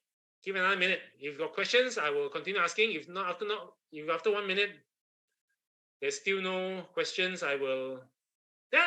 Joe, you're still around. Any questions? Okay. Okay. Okay. Another, let's see, 40 seconds. Okay, 40 seconds. Anyone going to trigger a new round of answers, of questions and answers? Otherwise, in 30 seconds, I will say goodbye to all of you. SP wanted to know about retiring plan. There are many retirement modules from IFL. So please go and look at it. Okay, if your company or yourself wants, go and select one and then go and ask IFL to send someone down. Find 20 people, okay? Otherwise, there are other talks. Not just like today, this is an IFL event. You can look for community centers or libraries. Okay, we've got private public events at the community centers and libraries. So you look around for it. Some of the topics may be there. You can actually go for any of those talks or workshops on retirement planning. Okay. You're welcome, Ziling, and you're welcome, Jenny. Okay. I hope it has been really useful. Okay, any other questions, anyone? It's now 4:26. 2 minutes have passed. Any other questions? You can do workshop for teens. We have got this money sense for youth. Okay, I've delivered the programs to the NS guys, the army guys. Interestingly, not all army not all national service camps will want to conduct lessons. So I've only been to one camp only, and in Jurong, twice. Okay, and it's always that Jurong camp. There's so many camps around Singapore, and yet they don't make use of this free resource. So, well, that's my engagement with the teens. So it's a money management for youths. Okay, so that one is there. I've got 2 other colleagues that conduct for that particular module. Okay, so yes, I can do workshop for teens. Okay. Any other things? Do you all or IFL share how to do with our CPF? Okay, CPF shielding. It is not on our content, but yes, I teach. Okay, when you have my session on CPF, okay, I will talk about CPF shielding, but I cannot raise it up until someone asks. So I have already advised quite a number of people. Okay, I think I've done it about 4 or 5 times. Sometimes to corporates, something because I went through CPF shielding. Okay, for those of you who are not familiar with CPF shielding, CPF shielding takes place before you are 55 years old. Okay, basically you want to keep your money inside CPF. Basically, you got enough money that you don't need to take out money from CPF, and then CPF interest rates are one of the highest in the world, risk-free, one of the highest risk-free in the world at 4%, 5%, 6%, you cannot find anywhere in the world. So people, I wouldn't say smart people who are, more conscious about their money will want to keep their money into CPF as much as possible. Something happens at 55 years old, your retirement account is created on the day of your 55 years old. Once the retirement amount money is created, the money in your ordinary and special account gets swept to your retirement account. CPF shielding you find online talks about special account, but it applies to the ordinary account as well. Okay, so how do you get your money away from your ordinary and special account before the money goes into the retirement account? Right. So that is called CPF shielding. All right. So there are ways of doing it, but you need to prepare. Okay, SP, if you're thinking of it, I'm sorry, I don't think I got time to talk about it, now. But give yourself at least 1 month to move the money. Okay, I wanted to move my money 1 month before. My financial advisor, yes, I have a financial advisor. He said, I can do it for you. He himself wasn't even sure what it was. I have to teach him what it was. So after I advised him what it was, he said he can do it, and he couldn't do it. And by the time he did it for me, there were so many other administrative things that needs to be done at the bank, at the trustee level, and I almost missed it. Okay, a Sunday was my birthday. Right, my 55th birthday. I only managed to get it done on the Friday. That's after I went down to the bank and jumped on the bank, DBS in Bishan branch, not even my branch. Okay, I got to jump on them, jump, and then they got it done. Okay, so CPF shielding itself, you can find a lot of it on the internet, but the details about it, okay, not many people know. There are a lot of intricacies to it. Give yourself time, especially when you're turning 55. Okay, read up about it. You need to select which fund you want to go to. You need to select which bank you're from. Different bank got different processing times. Okay, yeah. Can we organize and talk to you? Well, I don't know. I don't know how it's done. Okay, first if you're here, if your office if you got, let's say you can find 20 people and you want to talk about retirement, right? There's a CPF retirement scheme, managing your CPF retirement, CPF insurance. There are quite a few topics. I go to the IFL website; it's all there. So if you can, and then you want to talk specifically about CPF shielding, okay, I'll just let you know. Okay. I have conducted talks, whole workshops, supposed to be 3 hours or 6 hours, where more than 4 hours of it, I didn't manage to touch the content because everybody wanted to talk about so many different things. They're prepared for me to waive the content. So I said, okay, as long as you willingly allow me to talk about other things that's not part of the content and you don't go and complain, I'm fine. Okay. Unfortunately, I can't give my email address or my any contact details. So let's say you have to make a request into IFL that you want to send this particular trainer down. Okay, my name is there, Edmund Leong. So if you want, you can ask them. I do not know which other trainer is able to talk about CPF shielding. But if they can, that's good lah. How much they want to talk about it, I don't know lah. Okay, but for me, you know how to. If you need to contact, I'm the only social media I'm available on is LinkedIn. But even then, I hardly go there. But that doesn't guarantee that I can come down and deliver the session. Okay, this is assigned by IFL. I'm just a freelancer. They will tell me where to go and I go. Okay. Okay. Any other questions? It's 4:32.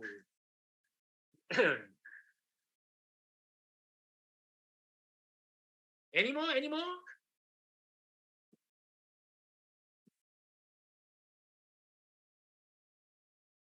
$15 more seconds. 15 more seconds. What other interesting things you want me to tell you?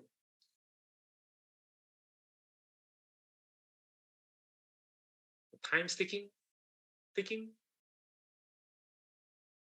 Okay. Okay. Is everybody good? Oh, you're welcome, CT.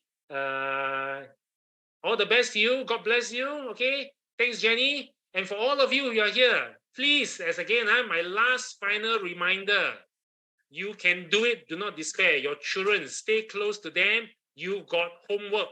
Parenting is not easy, but I also tell you, it's not that hard. It can be frustrating, but it's wonderful. Okay. Enjoy yourselves. Be a good parent with your children, and and have a wonderful time. God bless all of you. Okay. See you then. Bye-bye.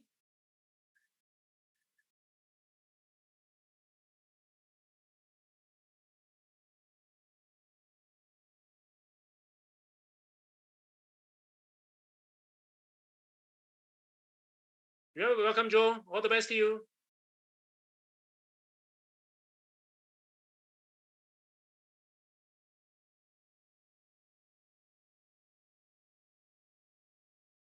Okay, Ingrid, Helene, Gunhua, Yao Min. Any other things? Nothing, huh?